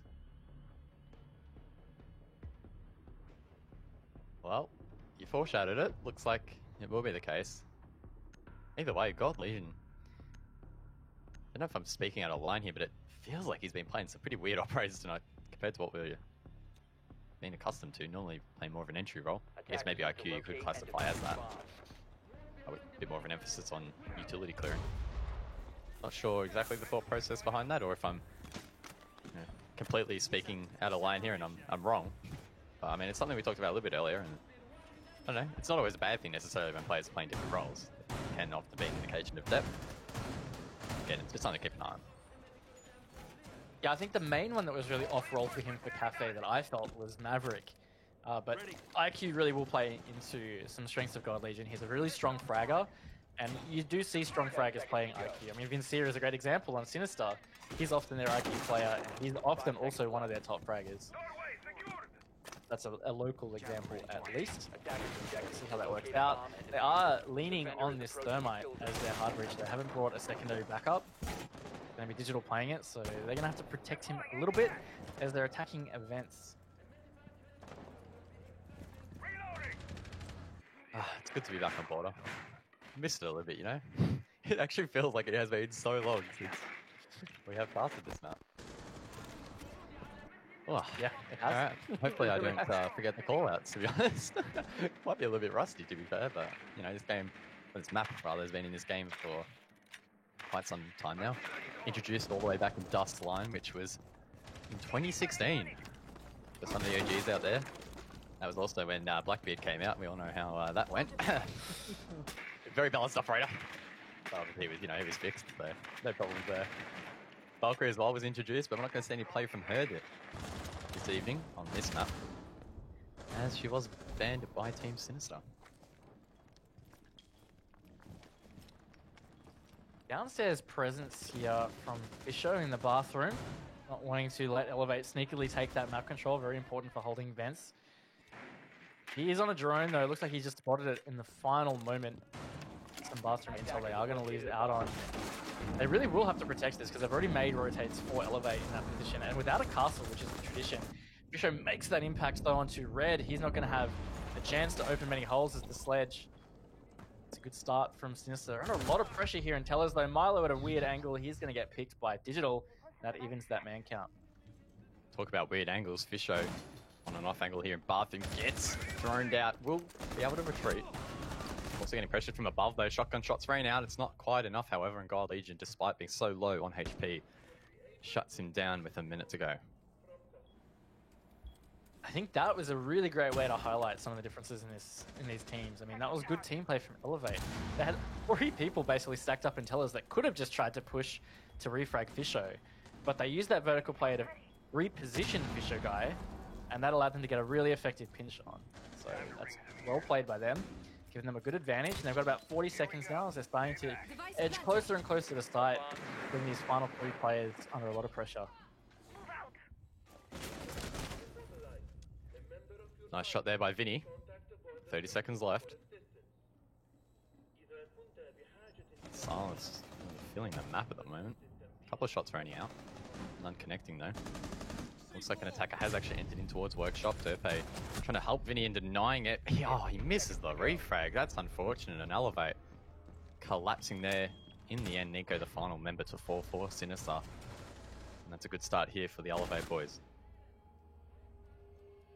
I think somebody that really is often underappreciated is probably Vast. I mean, he was really steady for Elevate on Cafe. And even you said, like, he was their kill leader for a while. And even you said, like, it felt like he hadn't had much of an impact, or you didn't feel like you said his name a lot. And again, in that round, I mean, that double kill that he got through Customs and then onto Derpe under the metal stairs just then, I mean, that really saved the round, because Derpe could have had a massive impact with that refrag, and it might have been a different story. He's just really stabilizing things for Elevate at the moment. I don't want to flex here, Raven, because this is definitely a bit of a weird flex but okay moment. But during that round, I saw my phone light up with a tweet, and I saw the thumbnail, and it was that C4 clip. So make sure you go follow at Rainbow6ANZ. It seems like that clip was meme, the Derpe dying to the C4 with the Seinfeld sound. I'll have to go watch that one later. Definitely excited for that.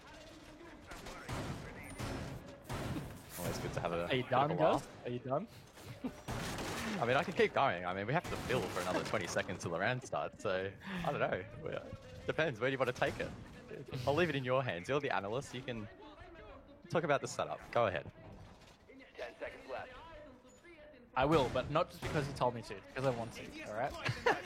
You're a strong independent caster, Raven. It's okay. Exactly.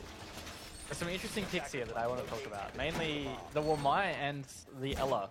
So Wamai, only because, I mean, we don't see much border play, and of course he's a very fresh operator into the game at this level. So he will have some changes into how you clear a normal CCTV security hold, break room hold, however you want to call it. And then, of course, the Ella is just a painful operator that isn't picked much. When she's picked, it can be really frustrating. Sometimes her Griswold mines aren't easy to shoot, so you either just have to run into them or ignore them. Setting the turret. Magnets ready. Let them go. Looks like Nico's been tasked with placing Oh, his no. magnets across CCTV. That one not really behaving, but he eventually gets on the shelf. Elevate trying to get control of the eastern stairs. Path as well, positioned below.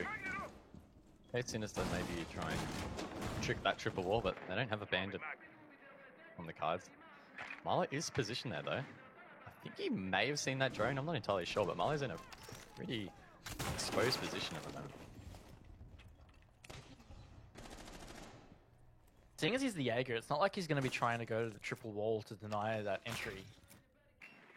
I think it's just important to Elevate, keep him in check, just that they know where he is, but they don't really have to keep him off triple wall.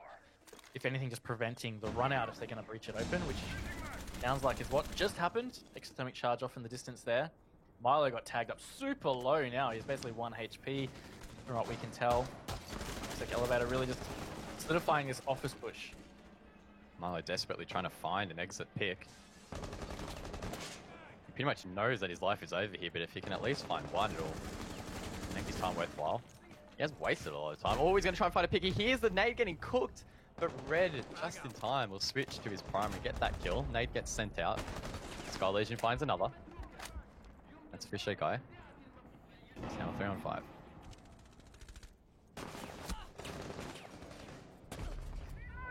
Oh, Defender is Vinny approaching under the a lot of kill fire zone. there, and God Legion finishes it off. Which means it's actually just a 2 vs 5. As quick as you like it. So much control around Office and Archive. Dope in a bit of a tough position here. He's going to run out straight into the fire of Digital at that window. Which means it's all up to Nico as he gets concussed. He's getting shot from every angle. And that's a flawless round for Elevate in the end. Indeed it is. Another round where Nico's left to clutch the impossible. And unable to do so. Elevate looking on top so far. There are definitely matches on board where we've seen a B attacker sided, so it's difficult to really get a proper read until we enter that second half. I'd be interested to see what the stats were on that Elevate Fnatic game. While you talk about the setup, I'm going to see if I can actually find how that game went down. Give me a second. It's going to take me a while. Oh, Yeah. I found it. I found it. Nice. Found the I was going to spreadsheet. say, shouldn't take too long. But Yeah. that Ying shown again by Elevate, but 6 picked off. They're really trying to threat with it, but they're not really seeming like they're going to pick it. Defenders, protect your Maybe bomb. they're just trying to Defused by bully attackers. Sinister to be picking different operators. Maybe even into a Warden pick. Because it's a great counter to Ying and it makes Warden really strong. But then if there's no Ying, well then it kind of feels like a wasted pick. Maybe that's the little bait that they're trying to do there. I'm not so sure. Sinister are going to be re-attempting Armory Archives. Generally is the favoured bomb site. They were pretty severely manhandled last time. I mean, looking back at that Fnatic Elevate game, it was playday number 12, Pro League 10 season seconds to go. 11. Pretty consistent, really, between attack and defense. I mean, halves where it was attacker sided, halves where it was defender sided, so not too much to read into there. Attackers must locate Maybe and we'll see defuse something the similar bomb. here. It's pretty close. Might see some trading of rounds quite soon.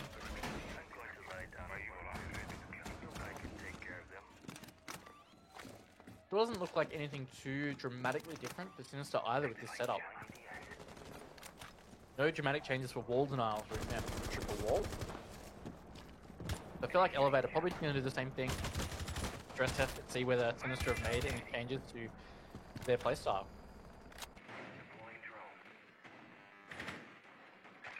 Looks like a lot of utility has been set up at that 90 hallway.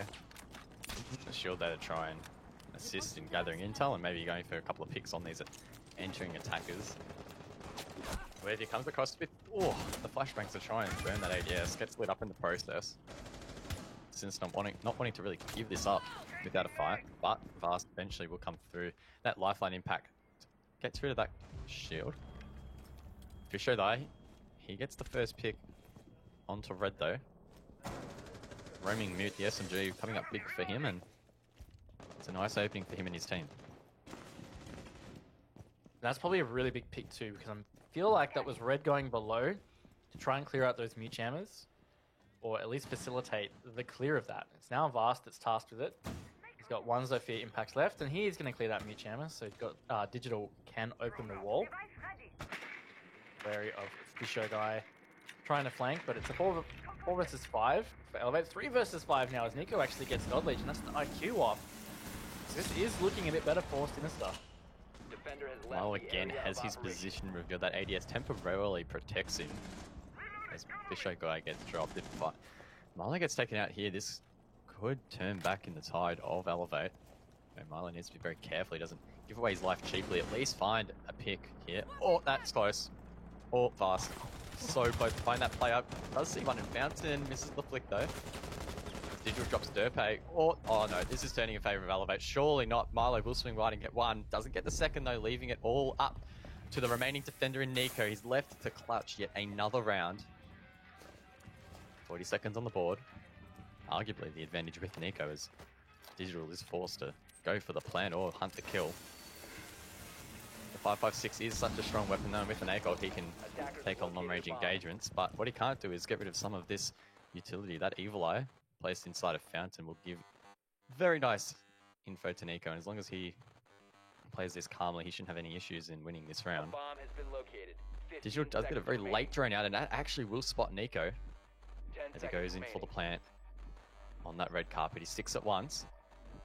5 seconds remaining. Will he commit? That is the question. Where's NiKo? Attackers Is he going to activating be able to deny it? No, but he just knifes him. Oh my god, that was like a horror movie. NiKo just goes, boom, see you later. Well, alright, round's over. Defenders have There you go, disabled the Sinister bomb diffuser. now get one back. Defenders win. I feel like the mute jammer static. I don't know if everybody else can hear that, but I sure can. I feel like that was just foreshadowing for the horror that was about to happen to us of NiKo just running in the face of Digital. Either way, it was a much better round from Sinister. I mean, it almost came back to Elevate, but at the end of the day, Sinister held strong, and it's their first round on the board for Border. Event Workshop will be the next side of choice. Man, that was... You know what would have been even funnier? Imagine if NiKo went for the knife, missed it, and then got shot. That would have been... Oh, that would have been pretty sad. Oh well, got away That would with have it. been really sad. Yeah, that would have been really sad. I'm personally never a knife over bullet person. Even if it seems like there's a way to get a style point there, like I would just rather know that I can shoot them. Yeah. Well, I mean, we have a bit of a sit rep now for the re-host. It's 2-1, of course, in favour of Elevate. And I mean, even that last round was still pretty close. It wasn't a convincing win necessarily there for Sinister. We're still favouring, I guess, Elevate to close this one out. Again, it is their map pick, so you'd expect them to only get stronger as this goes on. Yeah, at the moment, yes. At the first 2 rounds, for sure, Elevate looked really good. And on the contrary, I mean, Sinister looked good at the start of that last round. It was a 5 versus 3 advantage going into the second half of the round. But then they essentially threw it. I mean, it came down to that 1v1. So Sinister not looking ultra comfortable at all. Haven't shown massive adaptations in their play. Yeah, I don't know. I'm still leaning towards Elevate. Yeah, I mean, as it stands, it is hard to back a team when it's not their map. But hey, as we've mentioned a couple times, it's already happened once tonight, so it's not exactly impossible. I guess you mentioned there that maybe Sinister are failing to adapt. Maybe, I guess for people who might not be as familiar with Siege and sort of what that might look like, what can Sinister be trying to do throughout these rounds to try and mix things up? What does that actually come down to in terms of from like a role-to-role basis or like a player-by-player basis?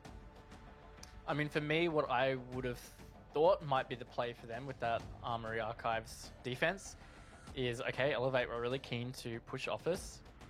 Let's do a better job at denying triple wall. So maybe even bringing more wall denial. So Bandit, Kaid, they had the mute, sure, but that's a simple clear and then that's it. Whereas if you have more wall denial, it's just going to delay time. Maybe they even look at that and they're like, oh, you know what? They've got a lot of denial now on triple. Let's push Armory. And that decision is something you potentially could control. And if you know they're not going to push that, maybe you set up something different with your CCTV break room hold. Things like that, you're trying to control the thought process of how the attack is looking at it and approaching it. And I mean, something we sort of briefly mentioned before heading into the map is that, maybe Border's a bit stagnant. It's been in the map pool for a while. As I mentioned, Dustline is when it came in. That is a long, long time ago, and it hasn't been changed really since, except for the spawn peak. But I don't think that's really going to come into effect in competitive play. With all that said, though, we saw Nico, for example. He was jumping on the Wamai. He was inside a CCTV. If you go back a couple of years, you're not going to see that play. Wamai just wasn't in the game. So there is still some room for movement, especially with the meta and the op meta itself, shifting as we go through these seasons. Yeah, and I'm surprised maybe that there isn't a lot more Goyo play on Border.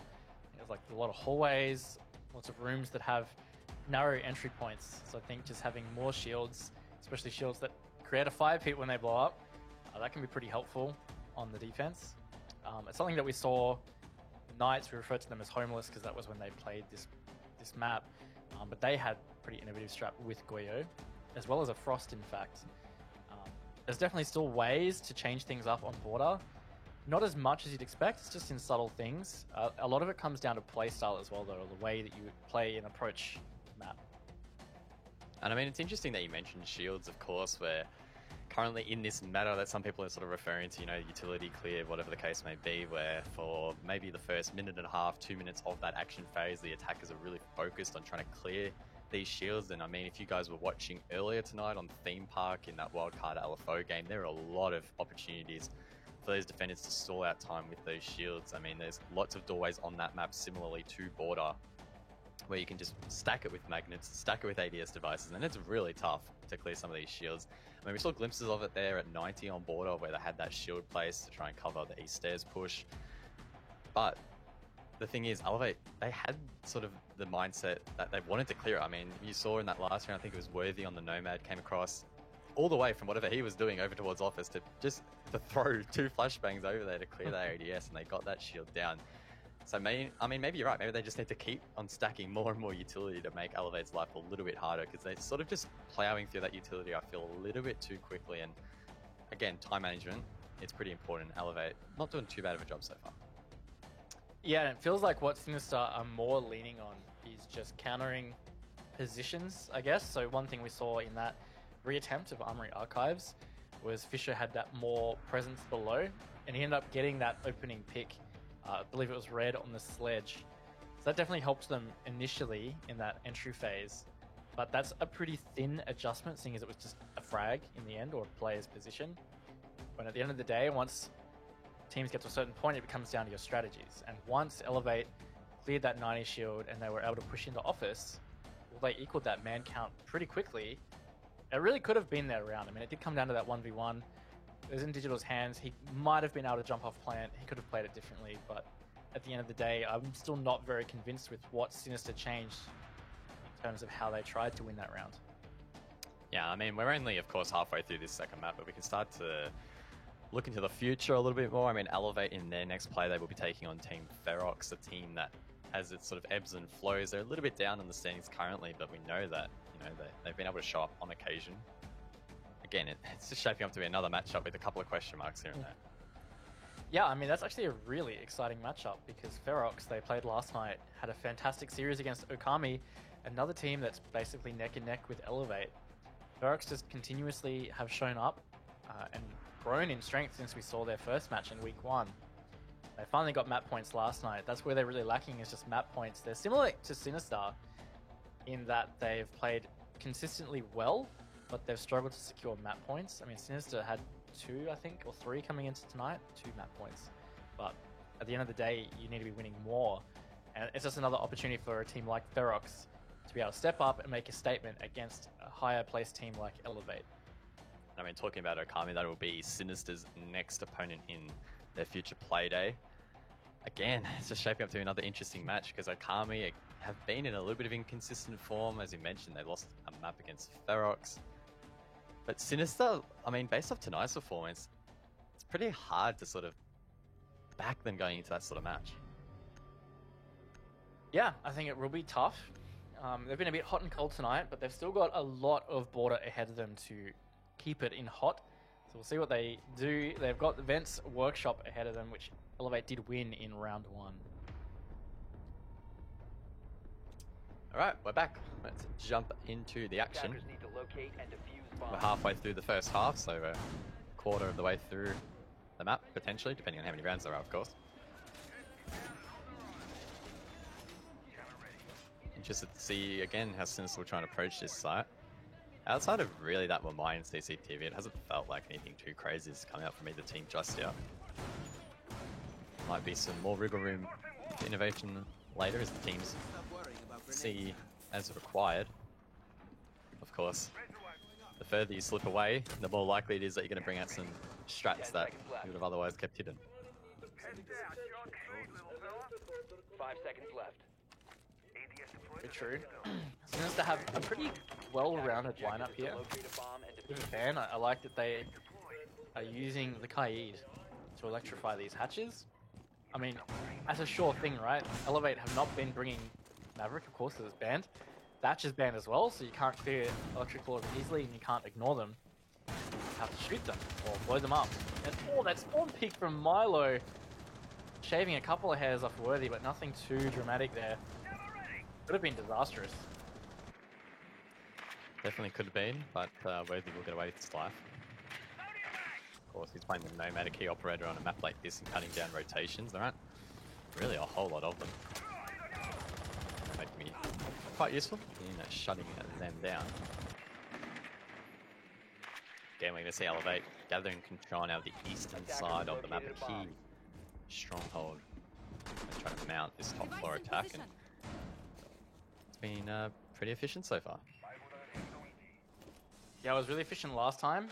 They shut down Fisher Guy in that bathroom stall quite efficiently. See whether it works out that way. Oh, he's trying to aggressive peek on that player until his window tags them up. It's 3 players in Elevate that have taken some kind of hit. Vertical play coming out to, again, try and get Fisher Guy out of this position. Nico and Milo also assisting quite heavily upstairs. Vincia all on the metal stairs. Maybe a 3-man retake looking likely. Last with a drone inside a bathroom will spot Fisher Guy. Again, playing inside of the shower. Another one of those lifeline concussions will fly out. Digital and Vast both during this position, so they're well aware that Fisher's here, but no one really in a position to capitalize. Fisher almost gets shot from above, but the shots miss. He will try and retaliate. Does a bit of damage in return, but surely he's going to be taken down. He will. It's only a matter of time, but Elevate now only have a minute to go. Yeah, I mean, it got a little bit messy there. Could have gone worse. Since, again, they have attempted a retake slightly there. They've got 2 players that have rotated upstairs, playing around the beepers, and maybe pushing through archives. That C4 is going to go over the top in the bathroom and completely miss, so that's a bit of a waste from Durfade. Air jab goes off somewhere, really alerts Elevate of a flank, potentially inbound. 30 seconds to go though. Elevate really need to get their skates on. They've got a lot more to do to be able to secure a plant down or get some picks, and that's going to make it harder. Milo is low now. Single bullet will take him now. More shots raining out over towards the bottom of the main stairs as Digital will now attempt to plant. Not long to go in this round. If he sticks it, we will enter the post-plant phase, and there we go. 45 seconds to go. Ray finds one more. Retrade not quite there for Sinister, but eventually he is taken down. Vinny and Nico, they're both above. They need to try and retake the side and find 3 members of Elevate. Keep in mind, that counter defuse takes 7 seconds. And then we have 25 left on the board here. Vinny makes his way down metal stairs. Doesn't have a whole lot of ammo to play with, but should be enough. The main issue here is time. 15 seconds left. This is basically unwinnable now. They've taken so long to reclaim site that Elevate have just been able to chill out. There's not much they can do. Even if they get on the diffuser now, it's all too late. Vinny trying to find a couple of exit frags as Nico finds his, but yeah, this round's over. Nico finds a couple, but it's not going to be enough, and Elevate will take the 4th round here on Border. I mean, again, it really just felt... That was a great end of round replay.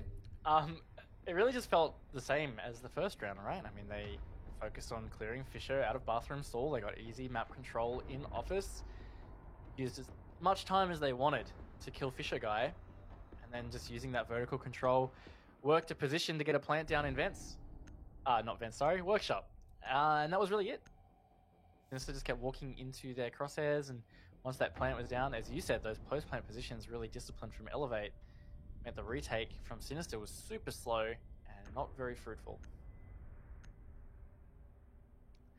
Simple ground win there for Elevate, gives them the 3-1 lead for the map. 2 rounds left now for them to attack, and Defenders, protect your bombs. definitely looking strong thus far. Sinister finding themselves with their backs against the wall a little bit here, and it's up to them to try and crawl their way back into contention. Of course, they are still fighting to draw out this best of 2 series after losing map number 1, which was Cafe earlier in the night. This matchup will have a big flow-on effect for the rest of each team's season. Sinister trying to fight their way into that top 4 as Elevate trying to secure their position in that top half of the standings. So the stakes are quite high at the 10 moment. seconds to insertion. I mean, maybe this is a little early to start talking about it as well, but I think this really shows that Sinister are probably a top 4 team, but they're not quite at that position where they can push, you know, top 3, top 2 kind of style. They've still got a little bit of work to go because Elevate just kind of one-upping them on a couple of areas that are just crucial to being one of those top contenders. But, I mean, they are matching up relatively well against Elevate. Let's not discount the fact that Cafe was 7-5. So map 1 was quite close.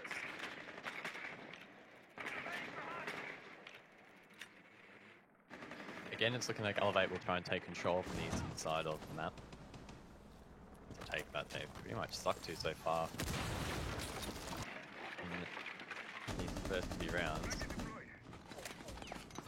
Doesn't look like there's anyone really directly contesting the hallway. There are some players over towards lockers at least, trying to slow down this progress, but I mean, on face value, it's looking like Elevate should have some pretty quick control here. So far they have obtained a bit of control in office, but it's really going to be CCTV break room that they're going to want that vertical control, and even armory. So it's only half the battle there, even over a minute. Blast is down below.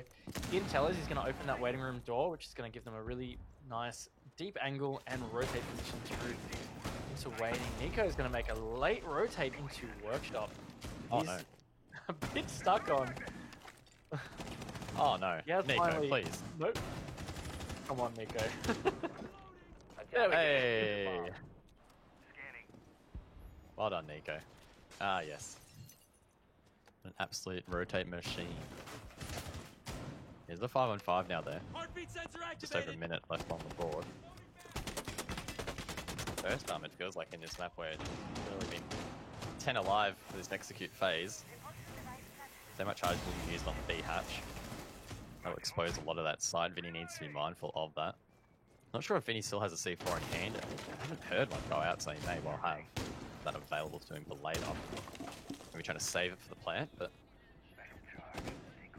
definitely feeling like these teams are at a bit of a stalemate at the moment. Yeah, and customs can generally be like that. I mean, sometimes you really do focus on getting a lot of that vertical control. Vast has been down though, and Attackers have recovered Digital their taken out by Milo. He's stepping up a bit in this Oh. round, gets another shot onto Worthy. Looking pretty good for Sinister now at the back of that effort from Milo. Vast did withstand though, so Oh no. he's just gonna die anyway. Ah, Milo. Once again, stepping up big here for his team. I mean, there's still potential for him to get an ace. Oh, he's in perfect position to shut down Red. Quick peek here. Could be devastating if he crouches it. Red holds the angle and will actually get shut down. attackers Come on, recovered Milo. their One more for the ace. Can he do it? Yes, he will. He's done it again. A flawless round for Team Sinister. Milo's second ace for the evening. Oh, Milo. Ah, the Kovacs have treated you well, brother. Well done. That's in a big night from Milo. He's, as you said, second ace of the night. Round 1 on Cafe, and now round 5 of Border. Keeping Sinister alive just a little bit longer. Gives them that sniff. They do get a 3-3 half. Really, could be anyone's game coming into that second half.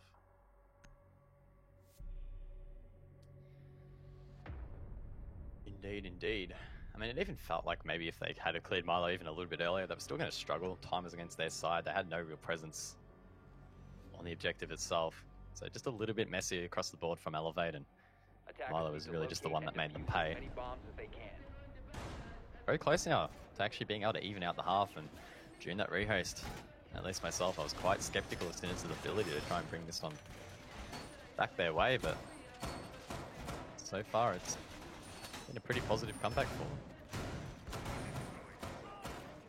Yeah, Customs has definitely held very well just then. See if they can translate it across. I mean, it's been 50-50 with Armory Archives.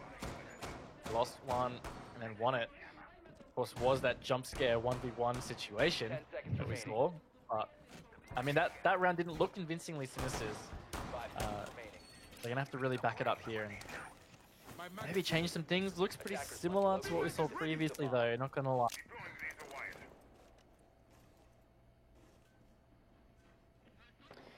Nico with another Nico angle. That'll be watching detention. I think we've really seen a whole lot of attacks headed from that direction of the map. Elevate instead opting to really mount them from the eastern side, and again it looks like that will be the case. The last second mute gem, a Fisher guy actually gets lit up. That would have been a massive loss to the team, and those second shots almost took him out as well, so I'm not sure why Fisher guy's putting that mute gem down so late in the round, but in the end it was calculated. He gets away with it, and we are going to see the usual clear meta once again in full effect. Yep, Red not going below this time. He's just going to toss that nade over the little half. And oh, the peek from Nico. What? Tight angle from Break Room, in fact, is going to be the one that takes out Worthy. Nice shot from him, and I'm not sure whether all those air jabs came out from Worthy. I dare say probably not. Going to have a bit of an impact. I mean, yeah, I guess the question is, do Sinister know it is that Nomad off the board? If they do know, then maybe they'll be more open to late round flanks, but with the angle being so tight, it's unlikely that Milo doesn't even need to worry. He just runs straight out of the breach and finds two. Milo cannot be tamed tonight, causing some headaches for Elevate on both maps. Coming off the back, we second aced in the previous round, and now Red and Gold Legion need to try and collect the scraps. Not impossible, but definitely challenging. Attackers Yeah, it's recover the definitely not going to bomb. be easy for them. They're very separated as well. Rest is going to go deep. He's getting spotted by that Evil Eye. Maestro's Oh, is going no. to pick up. Easy as you like. This could be two flawless rounds in a row here for Sinister. Up to God Legion to change that. He's going to get some nice shots off towards 90, but not going to happen. It is a flawless round for Sinister in the end. They closed that half off pretty strongly.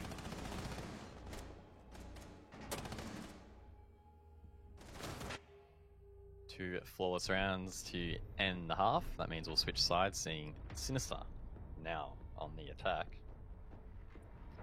Good recovery from the lads in red. Not that that really means anything, because like a lot of the teams in ANZ, both of these organizations have red logos. And one of the teams even has a player named Red. So we'll move on from that terrible analogy. Elevate defending Armored Archives. We're going to pretend I never said that. All right. Well, yeah, there's some interesting operators here. I mean, we're seeing more Wamai chosen from these guys. We've said before, Wamai is, I guess you'd say, a new addition to playing on Attackers border. need to locate and defuse bombs. And that does change strategies a little bit. I think especially the way Sinister were using it, it was a bit of a pain for Elevate clearing that utility. They were constantly tossing grenades and projectiles down that long hallway to 90. And it just sounded like every single time it was an ADS catching it or a magnet or something. It really was stalling them out. Fisher guy on the Ying this time though. It was Derp on Cafe playing it. See whether Fisher brings a different flair to the Ying You can play. stop worrying about grenades now. Sinister definitely one of those teams not too afraid to vary up their roles a little bit. 5 seconds left. Oh.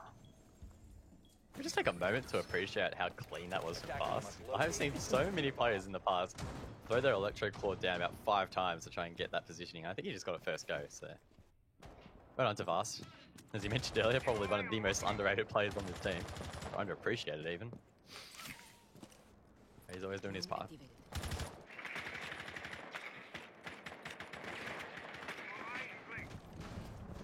We'll see what Sinister have in the tank for these attacks. The swift take of East Stairs so far, which is definitely what you want. Digital got tagged up one way or another really early there. Lost almost 25 HP. Probably not going to be finding himself in too many gunfights too early though, you'd think, as the Maestro. It works out. Extended hold here, Worthy playing in Fountain. Getting that first pick on a Fisher as well. That's the Ying off the board again, very minimal impacts. Located a bomb. Unfortunate there for Sinister, means that it'll be challenging to not only clear utility or go for that execute if they were to try and blind their enemy. And Gold Legion will get Vinny straight through the wall. That dash taken out. And this is not a great start here for Team The Sinister. attacker's bomb diffuser has been dropped. Yeah, it's not worked out so far at all. Drone's coming out, and Milo step up again for Team Sinister. I mean, ever since the rehost, he's on that 8-1. The Awaken. Oh, he didn't see that prone player though. That's a big mistake and oversight. Worthy in Fountain. He's been holding it very well considering some sketchy holes. And will Nico be ready for God Legion's angle? He's not going to push through, so maybe not. It is all up to Derp and Nico though. It's a big task ahead of them to find 5 Elevate players. It's a tall mountain that they will have to elevate Attackers dropped the no. diffuser. because their logo is a mountain. Oh, no. yes, that was amazing. You know what isn't amazing? For Nico, at least, he's been dropped. Derp now left in a 5-on-1. We'll pre-fire beepers, but look, I don't think he's going to be much of a chance here. He's just going to skate away. Might go for a bit of a timeout, but no, he's going to be greeted by Vast, who will delete him a flawless round for Elevate. And that will be, I think, the 4th flawless round, at least, we've seen on this map. So it's been pretty weird. Oh my god, what's going on? Yeah, fourth on the map, 3rd in a row, round 5, 6, and now 7. All flawless rounds. That's a bit weird. I don't know, that was the second jump scare for me. I did not see that there was the Kai down there. Same. I jumped. Yeah, look, it's been a surprising border so far in a few different ways. Sinister, they've really struggled getting this Ying to really work for them. They're just getting picked early. Dope played it twice on Cafe. Never really had an effect. They in fact lost both those rounds. And now Fisho brought it on that previous round of border, and well, they got flawless. So he's sticking it again. They're really trying to make it work.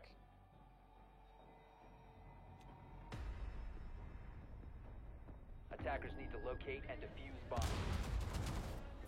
We haven't really seen that Ying put off successfully as we've alluded to. Elevate probably pretty happy that's the case. Kinda just want to see an execute with Ying actually used properly. Just to see what it's like. 'Cause Discovered the location of a bomb. either 1, she's banned, or 2, she's been killed early in the round, which unfortunately means we haven't seen a whole lot of action. I see a lot of action. I mean, we haven't seen a lot of Elevate staring at white screens. ATS deployed 5 and ready. seconds left. Nonetheless, though, could make for an interesting execute if the show Attackers are heading out to defuse is a able to bomb. pull it off.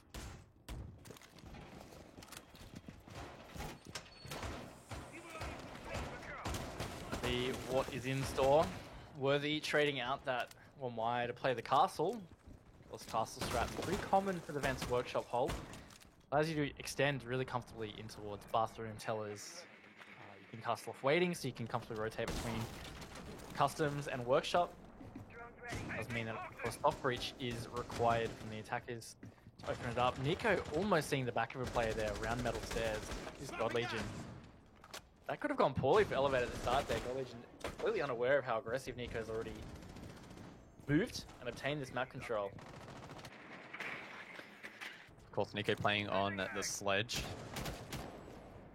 Grenades are Nico's best friend in this game, it feels like. Expect him to use those very wisely as the round progresses. Keep an eye on Fisho guy now, playing Ying, of course. Interested to see how he's going to prepare. Looks like he will save those smokes and candelas for the execute. Feels like Elevate have pretty good control around the map at the moment. Defender has been discovered. Yeah, being super tagged up in a gunfight is going to really affect him as a 3-speed 1 armor. Taking his next gunfight, he's not really going to have much an opportunity unless he gets a headshot. It was affecting late round. Halfway through, Fisho and Milo now rushing in through Armory. Gives them really good vertical control. Have position over this hatch as Derpe does find Digital, so that's the Kaid off the board. Sinister giving themselves a solid man advantage now as Milo gets God Legion. Coming into this final minute, this is looking like potential Sinister attack here. Second of those Candles do go out. Not really able to capitalize on that, our team Sinister, but they have found Worthy inside of the customs desk. His position revealed on the drone, and it shouldn't be too difficult to cut off, especially considering they have that man advantage. Smoke's now popped, and they're looking quite cramped on site. A lot of angles these anchors are being watched from as the final of those Candles does come out, but Red will find one. Derpe will catch Worthy off guard inside of customs, leaving it now up to Red and Vast. Oh, Vast narrowly misses that shot at the front door. Isn't refragged though. He was exposed to that customs position and is aware of that. Now looking to try and shut that down. Question is, how is Sinister going to try and pinch these positions? Derpe will jump on the drone once more. It's going to be up to Vinny to watch these drones. Derpe, does he see the player to his right? He does. That's his triple for the round, and now it's Red. Stuck inside a smoke at the server room door. Try and close things out. He's being wallbanged through that smoke. Will eventually be taken out. I believe it was Derpe. That's 4 for him in the round. Just look to crawl things back. I think Derpe was really only sure because that pre-fire in the smoke would have made a bit of a grunt sound from the Legion. And it could have worked out, but nope, it didn't. So evened up now at 4-4. Elevator going to give that a go again. And we might be seeing a very similar scoreline to Cafe. We may even see this overtime. It really feels like that's where we're tracking towards. I wonder if this will be the first night of Six Masters so far we haven't seen an overtime. I feel like every night we've had at least one, right? I don't know, I'd have to go back and check, but it feels like it. We've had how many so far? Did you say 6, I think, heading into tonight? 6, yeah. I'm looking, night 1, we didn't have an overtime. Defenders, protect your bombs from being defused by attackers. That's it. Every other night has had an overtime. So yeah, there's been a lot. Close enough, but, you know, the thought that counts. I was just trying to make a point that, you know, overtime's pretty frequent. So we'll leave it at that. I mean, you're right. We could well see one here. 4-4 the score. I mean, if Sinister can close out rounds like that, who knows? Of course, this is Elevate's map pick. I mean, maybe it won't be that strange to see each team take the other's pick. It's already happened once to neither. Maybe, just maybe, we'll see it again. 5 seconds to go.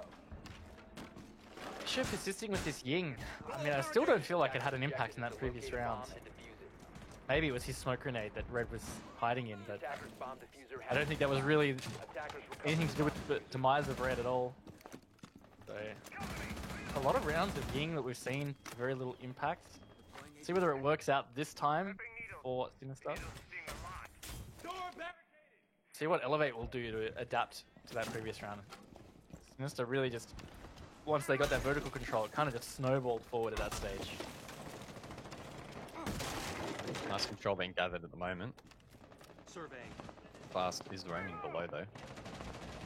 Use a heartbeat scanner to find some of these players inside of security. Nico, one of those, he needs to be careful he doesn't get C4'd here. Jumping on a drone now. Will be the end of his life. Fast though uses that C4, it is wasted. Not finding a target or really doing any damage. So not an ideal start here for Elevate on the defense.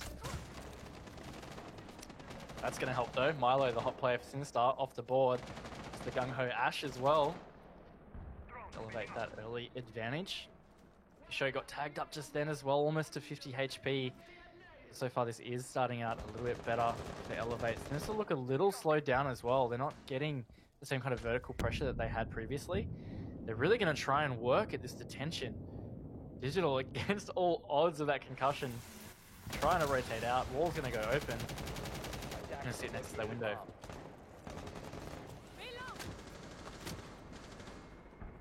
the second half of the round now. Oh, that was a C4. Doesn't find a target though. Bomb located by attackers. Elevate with a pretty strong offsite hold. Fish guy will use the second of those Gandals to push in. Half wall is flash. Maybe no. Gold Legion gets the first. On that entry, Derpe can't follow it up, and something like this will go in favor of Elevate. Derpe's gonna head back to the detention wall. Digital hasn't repositioned, but he's making a lot of noise as a prone player. Vinny is just hitting bullet after bullet into this player. It's the Legion, but not getting it. And in fact, Elevate get a double out of that. So it is all up to Vinny in this upstairs position. 1 versus 5, we might be seeing yet another flawless round on this map. Of course, it will be the 5th flawless round of 9. More than half. But no, Vinny just goes, yeah, nah. We'll be taken down though. Elevate winning the 9th round. And again, there will be another round traded back. And again, just another round of a Ying pick that did nothing. I don't know whether it really backfired. Fisho jumped in with a lot of confidence to push deep there, and he just ended up in a crossfire, and yeah, that was it. All over. GG. So we'll see whether Sinister persists with it, but right now I'm just really saying it's not working out. Maybe there's a better operator they can bring. Well, I mean, it's something that's happened before for Team Sinister, isn't it? There was a time, I believe, it was when they were playing Theme Park against Wildcard. It was, in fact, Fisher guy again, continuing to stick Montaigne. But let's put that in the back of our mind, because Fisher is now jumping on to... Oh, I thought he was going to play line. Oh, that would have been spicy. Instead, it will be Capitao. So, I mean, maybe there is a little bit of a history there of Sinister maybe persisting with some strats that aren't quite working out. As many bombs as they can. Yeah, I mean, it's good you brought that Montaigne one up, because I really do think that cost them quite a few rounds against Wildcard, because it was in the first map that they tried that on Clubhouse, and then as they progressed through map 2, they put Fisher onto a more fragger role, like a Zofia.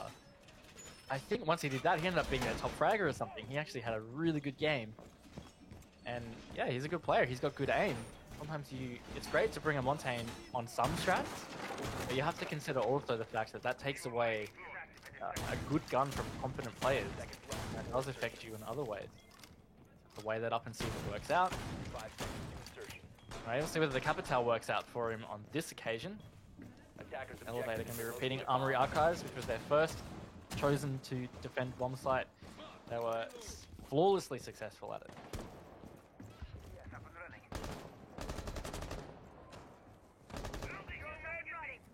They're currently going 6 and 3. Any of those kills coming up to 4K on like DR. Oh, that was. Oh, my the goodness. timing. If he had a state ADS, he may well have gotten 7th kill after the rehost, but wasn't meant to be. Looks like Sinister taking a pretty similar approach to Elevate over towards the eastern side here of the building. And we might see some mind games ensue on that triple wall with the denial. Or not. Similarities here between the way that these teams have held this site and attacked it. Heavily favoring triple wall, just like Elevate were. Good cross positions here held by Elevate in the office that Sinister are going to struggle with a little bit. That rotating particularly into Archives is something you have to be constantly aware of. That half wall does give you that cover to rotate in and out, so Worthy can be simply covered there by Vast. Loading new magazine! Bomb located by attackers. Minute 30 now left on the board. 10 members up in the server. Actually trying to use some flashes to clear out this player at the half wall inside of office. Meanwhile, Defe has been down. Worthy will find Vinny, so it's effectively a 5-on-3. Things not looking great here, and that's one more. Milo off the board as Defe is rezzed. Things falling apart here for Sinister. If Elevate win this round, they will find themselves on match point. Again, like I said, there's actually a really well-established crossfire there from Elevate, and that worked out beautifully. Worthy and Vast combining for those 2 kills. So you're in a really tough position now. They're ticking into the final minute. I mean, there is a direct entry into site there that they can utilize. They don't have a lot of control. And Worthy's still creating some issues. Vast backing him up as well. And God Legion from a different angle. It's just not working out for Sinister pushing in through that. And it's all up to Derpe and Nico. Derpe rotating, but it's pretty much too little too late. In saying that though, Derpe has found one. The worrying thing here for Team Sinister is that Diffuser's dropped a triple wall. Very, very difficult to collect that. There's a player 15 down. seconds left. Thrown to the right. Attackers And Elevator still up though. 10 seconds remaining. Nico misses the free fire there. Onto the downed player as Derpe gets dropped. So it's looking like Elevate will secure that match point. Operators, you have run Nico out of unable to time. find that final kill there. And it's looking like Elevate might be able to close this one out. Yep, it is looking pretty good for them so far. This is very similar to how we saw Cafe play out. We're up 6-4. Sinister brought it back to 6-5. And then Elevate ultimately ended up winning that map. So we'll see whether it pans out a similar way on here. But either way, they are on match point with a buffer.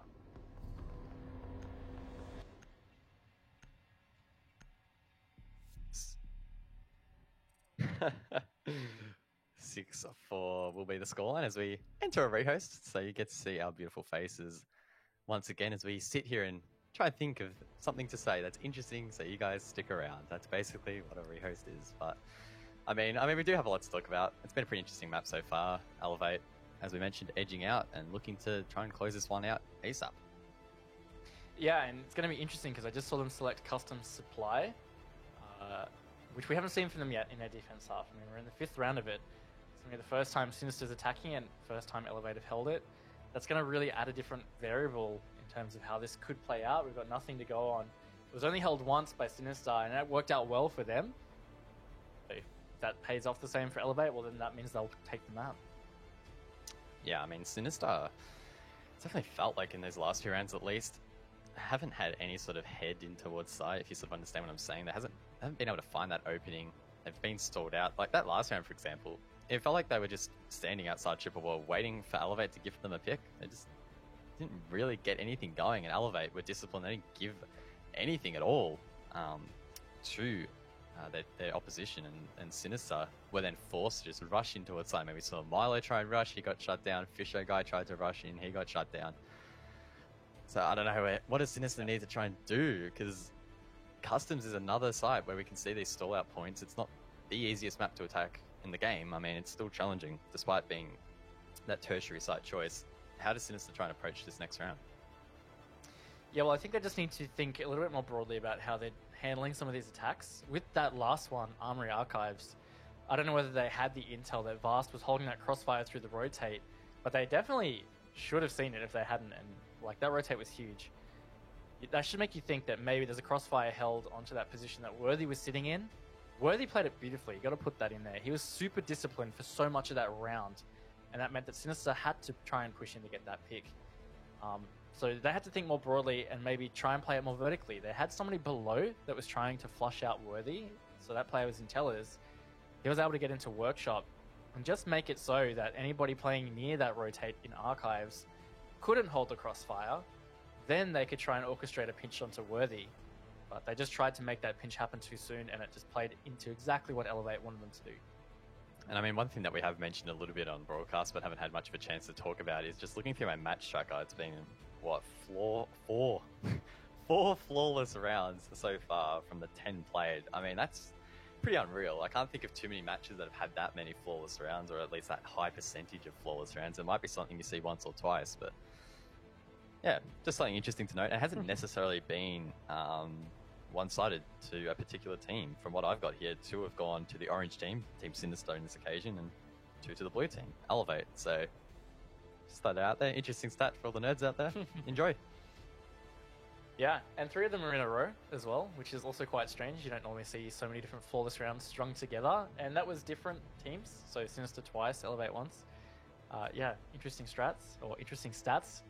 Starting to lose my mind. But look, I think either way, no matter what happens, if Sinister end up taking this map, well then that really does elevate them. That's not even meant to be a pun, but it is. Oh, It nice. does elevate them forward a little bit in terms of how teams might, or how people might perceive Sinister. But even if they lose this, it's been a really good effort from them. I mean, 5-7 on Cafe, and if they lose it here, it's still a 4-7 on Border. Pretty similar attempts as against Wildcard, and these are the top teams in the region. It shows that Sinister are really starting to push right up against these top teams. And again, it just highlights how strong the competition is, right? Because Sinister, the team that we saw from them in the first half of Season 11 Pro League was pretty abysmal compared to what we have now. They're looking a lot stronger. But it's still not quite enough to get them over the line, maybe against some of these top teams that were so close yet so far against Wildcard, and it's looking like that might well be the same here against Elevate. So, I mean, maybe for them, the next phase is to try and take that next step and really try and crack into that sort of top 2, where at the moment they might be sort of more leaning towards that top 4, top 5. Hopefully, maybe in the second half of Six Masters, we'll see them step up, or maybe even in the more long-term game, because again, it's not like this stuff just happens overnight. That's actually such a good point. And the best example of why, or not why, but like a good example of that is Elevate. They were a team that was finishing 4th, 3rd, 4th, 3rd for I don't even know how many seasons consecutively, maybe 3 Pro League seasons. So that's pushing close to 2 years of competitive play where they were so close to top 2 positions and couldn't quite nail it. And Season 11, the one we just finished, was the time they finally did. They came second only to Fnatic, and it takes time. You have to work at it, you have to grind at it, and I think a really important part of that too is that a team like Sinister, they don't let their expectations really exceed them. Because if they start to expect that they should be top 2 and they're not meeting it, then they start to get frustrated, and then that really plays with a big mindset issue. So yeah, that's a really important thing for Sinister to keep in mind. They're really only just starting their progression towards a potential spot in that area. I guess that raises sort of an interesting predicament, right? Because in a sport, in a team sport, you want to be setting goals that you want to try and reach. But as you mentioned, if you set those goals too high and you don't reach them, then you're only going to be down on yourself. So I think it's really important that these teams try and strike that balance. And I mean, Sinister, case in point. I mean, I think from what I understand, they're trying to aim for top 4, and I'd say that's probably a pretty realistic goal. If they had said maybe top 2, they'd be pushing it, especially after some of the recent results and so far tonight. So I mean, you know, if they're aiming for top 4, that's cool. I think Elevate, on the other hand, they're pushing for number 1, aren't they? Right? I'm pretty sure they've said that. Like they're pushing for that number 1 spot. They're trying to back up on that Season 11 performance where they finished in the top 2 and try and take that extra step with Fnatic. Not in Six Masters 2020. Yeah, and they came into Six Masters as first seed because Fnatic haven't taken up their invite here. So, of course, they want to retain that. They deserve it, really. I mean, they had a great Pro League Season 11. They were so close to even topping Fnatic. It essentially came down to that second border map where they lost 5-7 to Fnatic. If that went the other way, we actually would have seen Elevate in first place for Pro League. So, yeah, it is all about setting those expectations. If you go in thinking you're going to be first place and you don't meet that, well, you're just setting yourself up for failure. Well. We're back. 6-4 the score. Fisher guy on the Finca, and we're going to customs. So there's a lot going on here. Match point. Big round here for either team. Elevate wanting to win the best of 2-2-0. And Sinister looking to try and draw things out by heading this map to OT. Expect this one to be a pretty fierce fight. We'll see. And I can't stop looking at Fisher Guy in this Finca. And I can't stop thinking, Fisher Guy, what are you doing with your operator picks, bro? Not many of them have really worked out. I mean, even the Capital in that previous round, you know, it didn't really assist them with much. I mean, they didn't win the round at all, so I don't know. I'm just a bit dubious. Maybe they're testing some things, and that's their goal. Maybe they're just like, you know what, guys, let's play around with our operator picks. Let's see what works, what doesn't, and we'll move that into some other games. But they're still a real shot to be able to bring this back to overtime. Maybe not the right time to be experimenting. I don't know. Yes, could be experimentation going wrong. I mean, it's alright trying to experiment early on a map when it's match point. It doesn't leave you with a lot of room for error. Sinister, again, not really too afraid to mix up their operator choices. I mean, Milo, for example, he's played Ashe, but Vinny's playing it that round. Instead, he's playing Zofia, which Dirtbay's been playing recently. So, again, mixing it up left and right. A theme that both teams have really been following it thus far.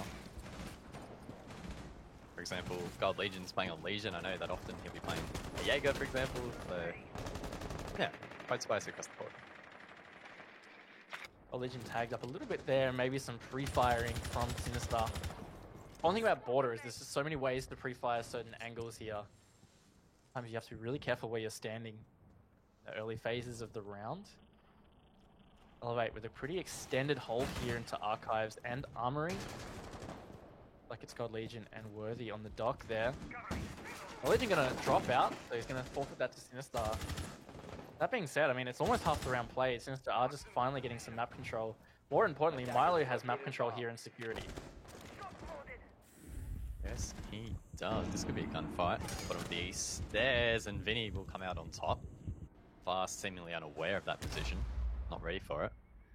Vinny didn't even really need the stim boost there from the Finker in the end. I don't think he took any damage. Overclips the halfway point of the round. And Sinister are on top. Literally on top. Oh, the Finker boots coming out there means that he has one remaining. Not so sure it's made. Well, it didn't make the impact in the kill on last, so see whether it works out. Does have that LMG that could be really helpful covering a plant. Like the bullet hose on attack there. So using a lot of time here to get some further map control down closer to site. Looks like they're wanting to open detention. Means they're probably going to try and plant in vents if they're going to be taking this detention control, as opposed to opening that customs wall and passport. Digital a little bit late there with the Electro Claw. Detention wall will be blown. 30 seconds on the board. Man, that timer has definitely gone down quite quickly as Worthy gets lit up, but gets the kill there onto Fisher guy. Making it a 4-on-4. He wide peeks outside, didn't find his target. Dope's already rotated over towards the passport wall. Will open that.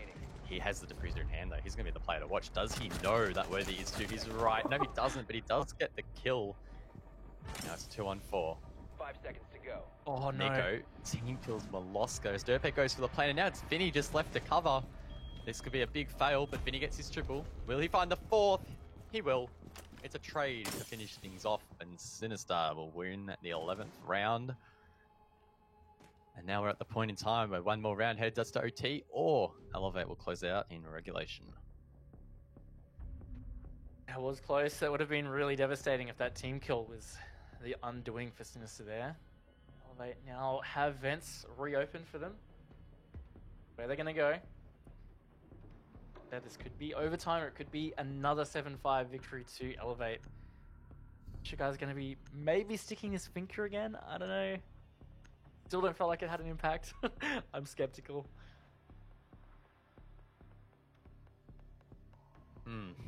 Yeah, interesting. Definitely going to be asking Vinny if you have him for the post-game interview, or you can, either or.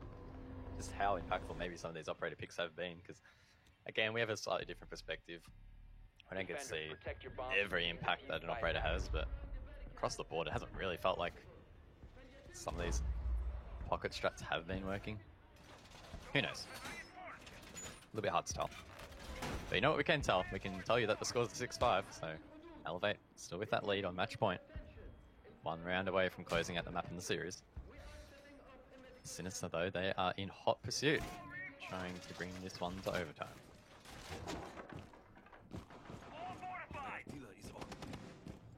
Last time Vents Workshop was held, it was an Elevate win. Managed to clear all of Sinister before time was up. See what happens this time. Again, they are extending their holdout towards the waiting room area with these castles.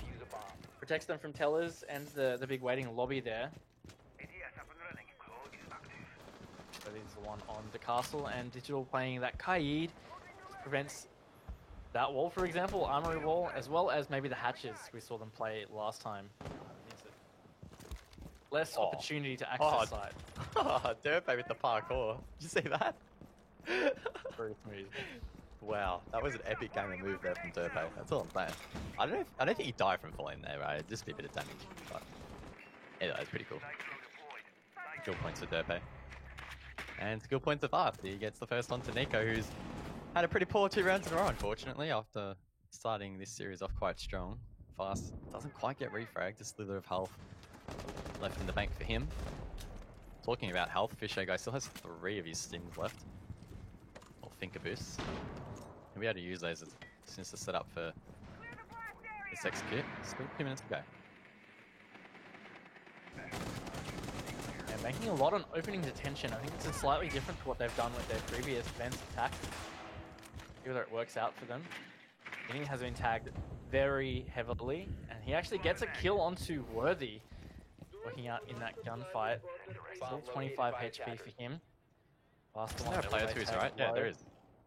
Okay. Oh, okay. Yeah, This is no, awkward. well spotted. Digital, hello? Visho, hello? No, okay. Well, that gunfight will not happen. As we have passed the halfway point. That was, I thought Digital was maybe on the other side of Passport Wall, but no, he was just chilling, vibing out there in customs. And, I mean, no harm, no foul. It's a 4-on-4. Plenty of time to go in this round. Oh, that's a wide pick from Lock. A great shot from him to give his team the advantage. So Legion getting a little too aggressive there. Maybe the play would have been just to drop back a little bit. Force them to push in. Digital on the hunt for a drone or a player. I'm not too sure. He looks very adamant where he's checking. And in the end, he just walks into some gunfire for Vinny. It's all up to Red and Vast.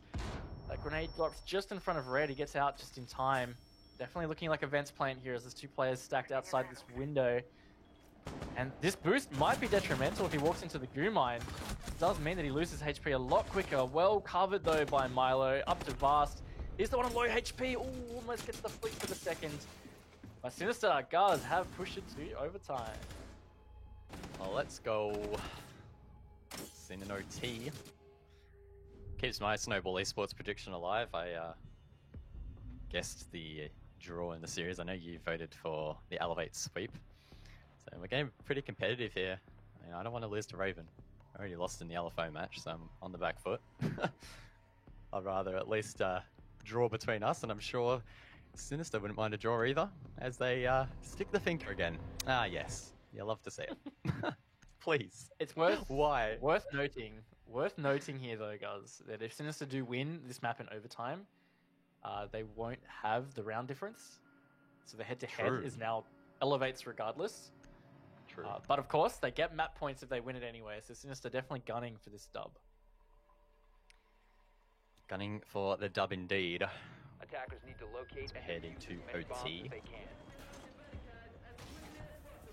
Sinister attacking, of course, as Elevate set up on the second floor.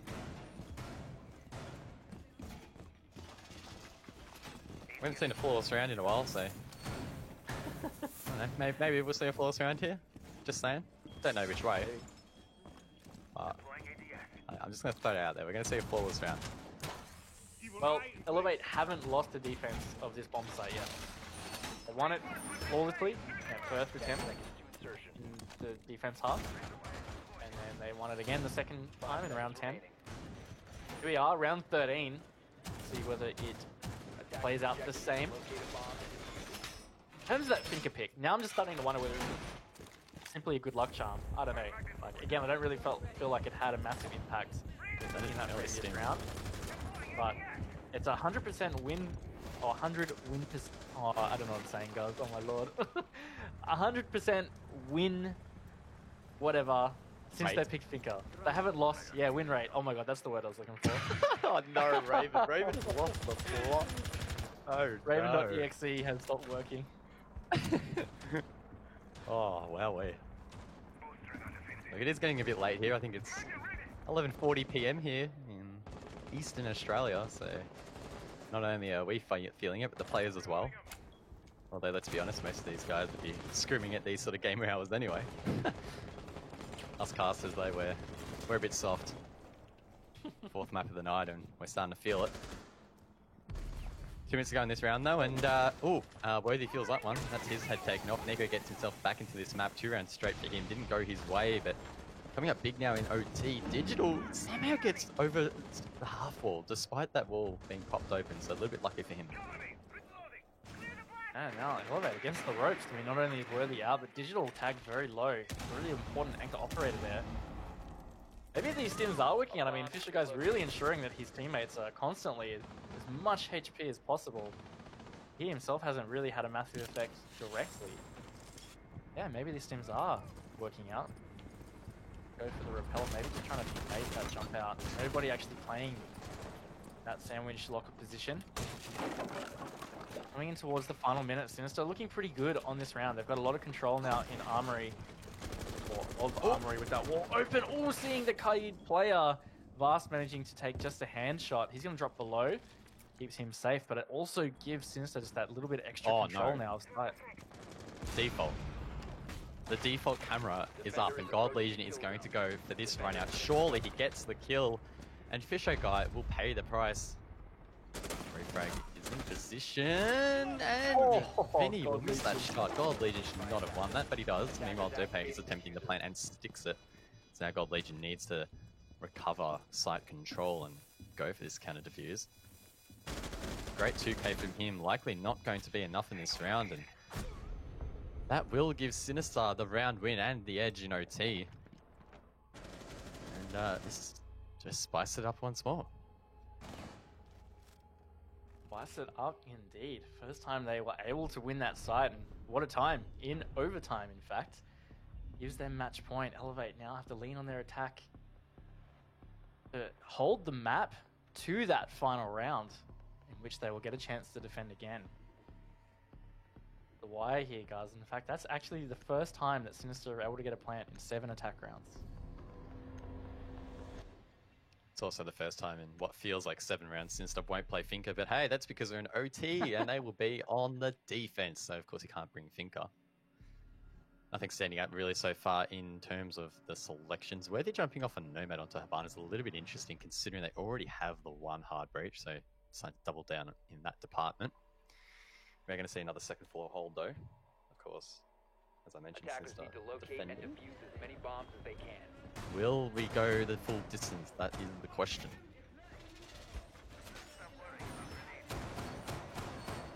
It's a great question, guys. Let's look back into some stats here. Armory Archive. Last time it was held by Sinister was their final attempt of their defense half. Long time ago, round 6. That was successful. In fact, that was a flawless round for them. Very similar story here in terms of Elevate and their history of Armory Archives. See how it works out. So far, Elevate have really only just done office pushes. They've not bothered really to take security, break room, Armory wall. 5 seconds left. On triple, in through office, archives, that kind of thing.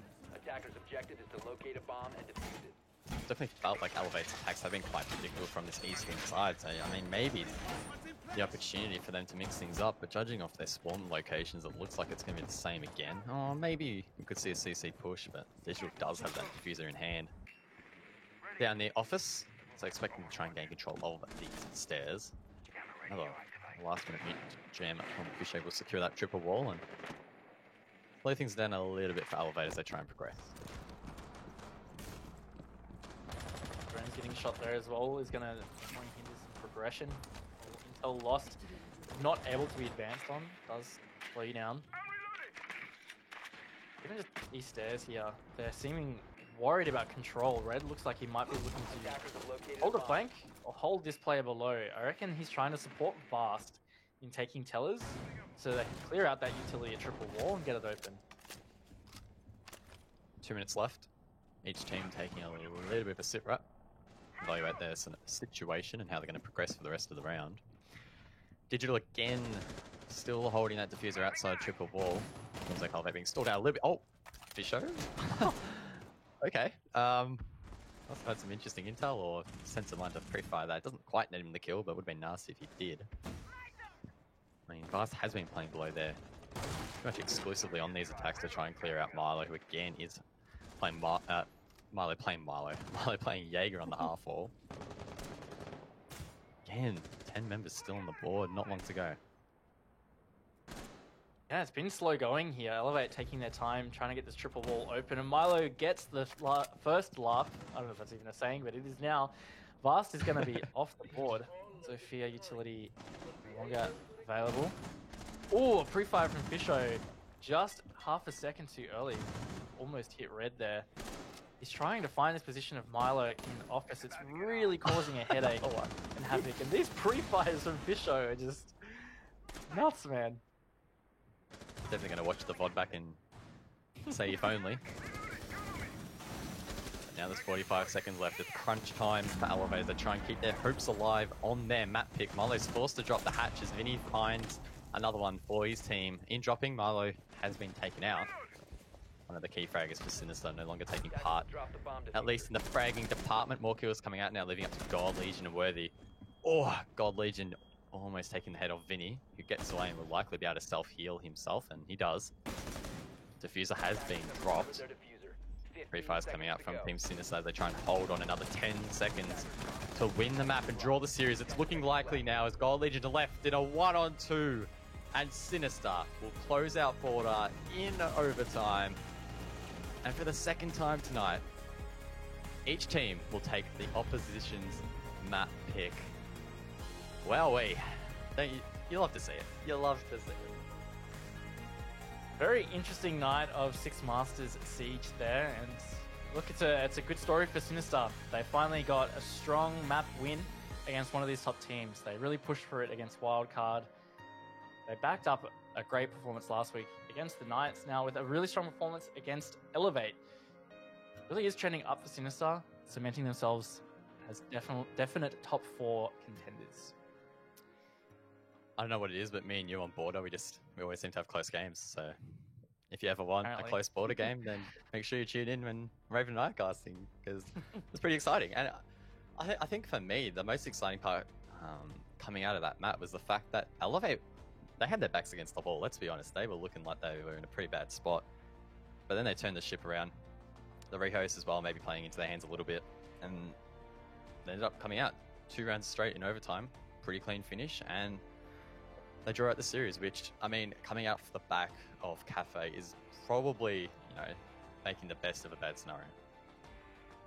Yeah, I mean, I'm just looking back at my match track here. The first 4 rounds of that second half, 3 of them were Elevate, so Elevate were up 6-4 at one stage. That was it. Sinister ended up winning 4 rounds in a row. You can't fully point out the rehost. I mean, it was a really good effort for the comeback from Sinister against the grain. Elevate really felt like they had that momentum trailing off in that second half. But yeah, Sinister, they've done it before, and they've just done it again against a really good team, and it's got them that map win. I mean, as you mentioned earlier, it is important to point out that Elevate will come out of this matchup, despite it being a drawn series, with the edge, because they do have the round differential in their favor. Wait, do they? Well, it was 7-5 in the first map and then 8-6. So does that mean that it's the same? Right? Because it's Good question. A 2-round margin. We'll find that out another time. We will. We'll big question mark. More question marks. I mean, that's a trend. Question marks. So I mean, yeah, interesting end. And look, Sinister happy, I think, to get out with some points, because as I mentioned, it was looking pretty sketchy there for a while, and I think being able to come back from losing your own map is a valiant effort, and it's the second time we saw it tonight. Yeah, and that being said, we'll hopefully get a chance to ask Vinny in the interview whether Border was a surprise for them, because it's not one that Elevate pick often. We really don't see them play it much, even when it's available. So that's something that I'm keen to hear. And if it was a surprise, well, then they ended up doing really well at adapting. Well, we have our interview with Digital from Elevate Ready and Waiting. Let's beam it up. What's up, guys? G'day, Dig. Congrats on taking a map tonight. Probably not exactly what you guys would have liked there on Border. What went wrong, mate? It's like they just adapted well, and they saw into what we were doing with our pushes. I think definitely when we went top 4, we needed to extend out to security more, and we just needed to be quicker on our defenses in realizing what they want to achieve. They wanted to go for security, but we still we just took too long. I was on cams, I almost died to the breach. So just needed to be more aware on what they wanted to do. Especially if it downstairs on vent, they were just doing well. They were getting me out of customs early, and then dealing with top. Yeah, they just adapted well, and we just failed to make those adaptations and read into it. I guess I'll ask you about map veto. Pretty simple question. They decided to pick Cafe How was that for you guys? Did you feel really prepared to play them on Cafe? Yeah, we they like their calf. We were prepared on calf. We thought they might pick it. So yeah, we were prepped on that map. And they've got a couple of odds on it. So yeah, no, we were ready into that. Yeah. Cool. All right, I'm going to sidestep a little bit. One thing I do want to say is I'm going to be talking to you on Friday night for Late Night Siege at 8 p.m. Sydney time. So maybe you just want to tell everybody what you are planning to talk about on the show. We're talking about the map's Consulate, and we're doing Thatcher as the operator. Yeah, tune in. It should be good. We'll go over why Thatcher's a little bit more prevalent on that map now, with Wamai being played in Pro League a lot. So yeah, and some cool things you can do with Thatcher as well. Yeah. Awesome. Well, you guys will be taking on Team Ferox in your next play day. What's the prep looking like for that matchup? Probably say the same. We'll just do what we can do from our end. Read into prep our map picks and just read into their VODs and just do our homework basically. We just treats every team the same. Don't really think it's an easy walk. A walk through the park. Yeah, treat them with respect. Awesome. Well, Didge, we appreciate your time. All the best next week, and well done for taking a map tonight. We'll see you soon. Cheers, lad. Thank you. Bye. Oh, I like the little tease there. Talking Siege, of course, will be Friday night, as you mentioned, 8 p.m. Twitch.tv/Rainbow6ANZ. If you want to catch all the action, Dev Marta and Raven will be taking the helm on that one. I've been tuning in. It's been pretty fun. I enjoy. Have you guys been playing ranked together on those shows? Is that what you guys have been doing? No, I mean, we played a little bit of quick match towards the end, and last week we played a bit of Grand Larceny. So that was really fun because we had Warden on from Team Ferox, and neither Dev, myself, or Warden had played Grand Larceny at all. So it was a really fresh experience for us. But yeah, it was a lot of fun. And if you do tune in this Friday with Digital, you'll learn about some cool tips with Thatcher, cool tips on Consulate. They're all beginner friendly, so if you haven't played much competitive level, it's really good insight. I think it's interesting you mentioned the Grand Larceny event. It's actually been a lot of fun. I suggest that you guys jump on. There's some cool cosmetics as well. You can get around that. They're all really nice. I got the finally finished the Warden uniform. I got the headset in my very first pack, and I finally got the uniform, so I'm pumped.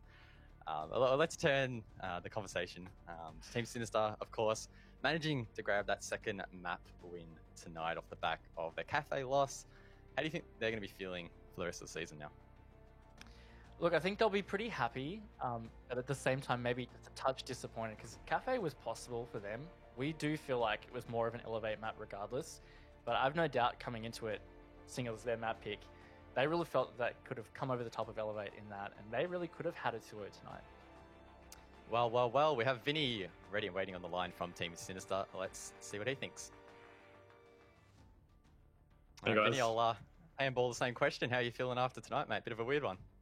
Yeah, like we were pretty disappointed after Cafe. We knew we had we'd prepped it, and we knew we definitely could have taken it to them, and it was a shame we couldn't force overtime, but stoked with the comeback on Border. Obviously, to get 3 points is really good.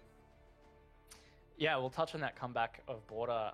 By round 10, you were down 6-4, and then you didn't lose a round. So maybe just tell us about what you guys were talking about and what went through your heads in terms of changing things.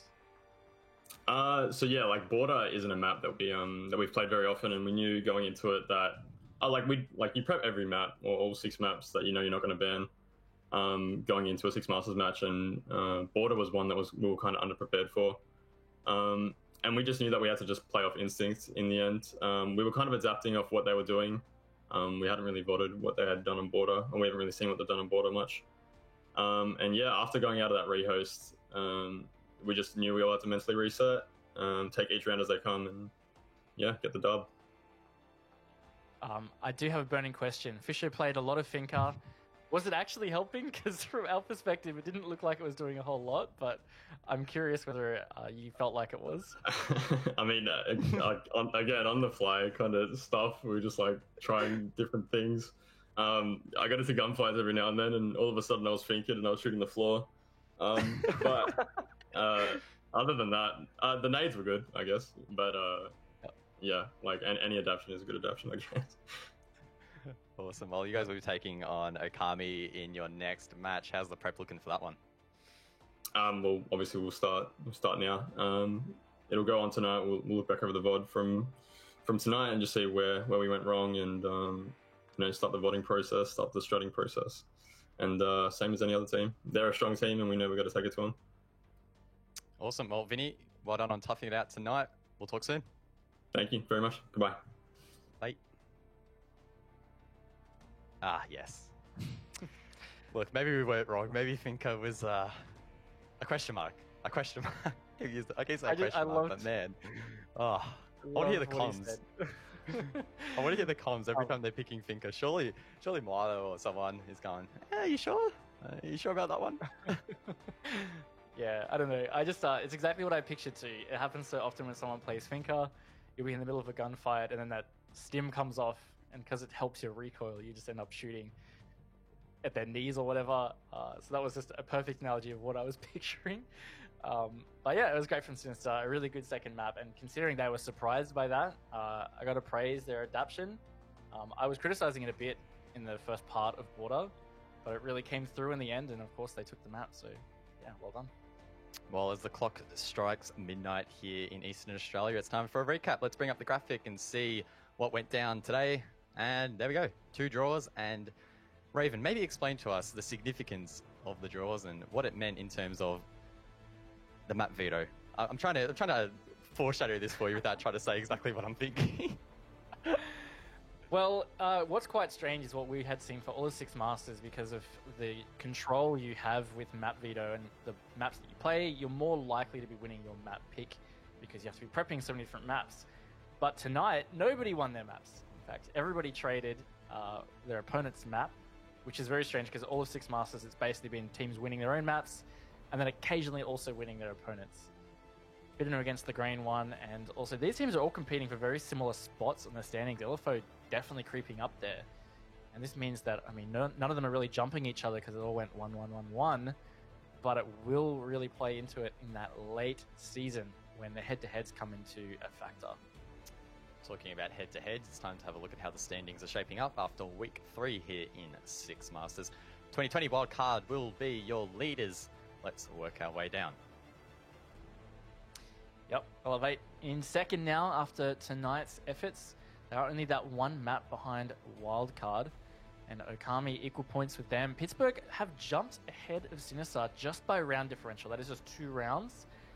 So really tight there. LFO also equal points, and they're 3 rounds behind Sinister. So that's 6th, 5th, and 4th. All so close. It's just a matter of rounds that separate them. I mean, that could really shape up to be an interesting mid-table battle. Of course, these teams fighting for those top 4 spots, and it could be so close between those 3 teams. And I mean, even further down, Ferox aren't too far off joining that bunch there. So, I mean, every week this tournament just keeps getting more and more exciting. And with the standings being so close, I think that's only going to become exponentially more thrilling to watch. Absolutely, that's something that's been so good about 6 Masters, is every week we've had just outstanding series. I mean, last week Dev and I casted, I think 3 of those series were just absolute bangers, and the same this week. We've just had so many good matches, and that's only going to continue to be like that. I mean, you think about the end of season, if I bring up the schedule, talking about the final weeks, you've got Elevate versus Okami, Elevate versus Wildcard. That is all still yet to come. They're top of the table battles, and I mean, there's so many other teams vying for those top spots. It's really exciting. Awesome. Well, that concludes week 3 of Masters 2020. Make sure you guys tune in to Late Night Siege Friday night on Rainbow Six ANZ. Until next time, though, stay safe and good night.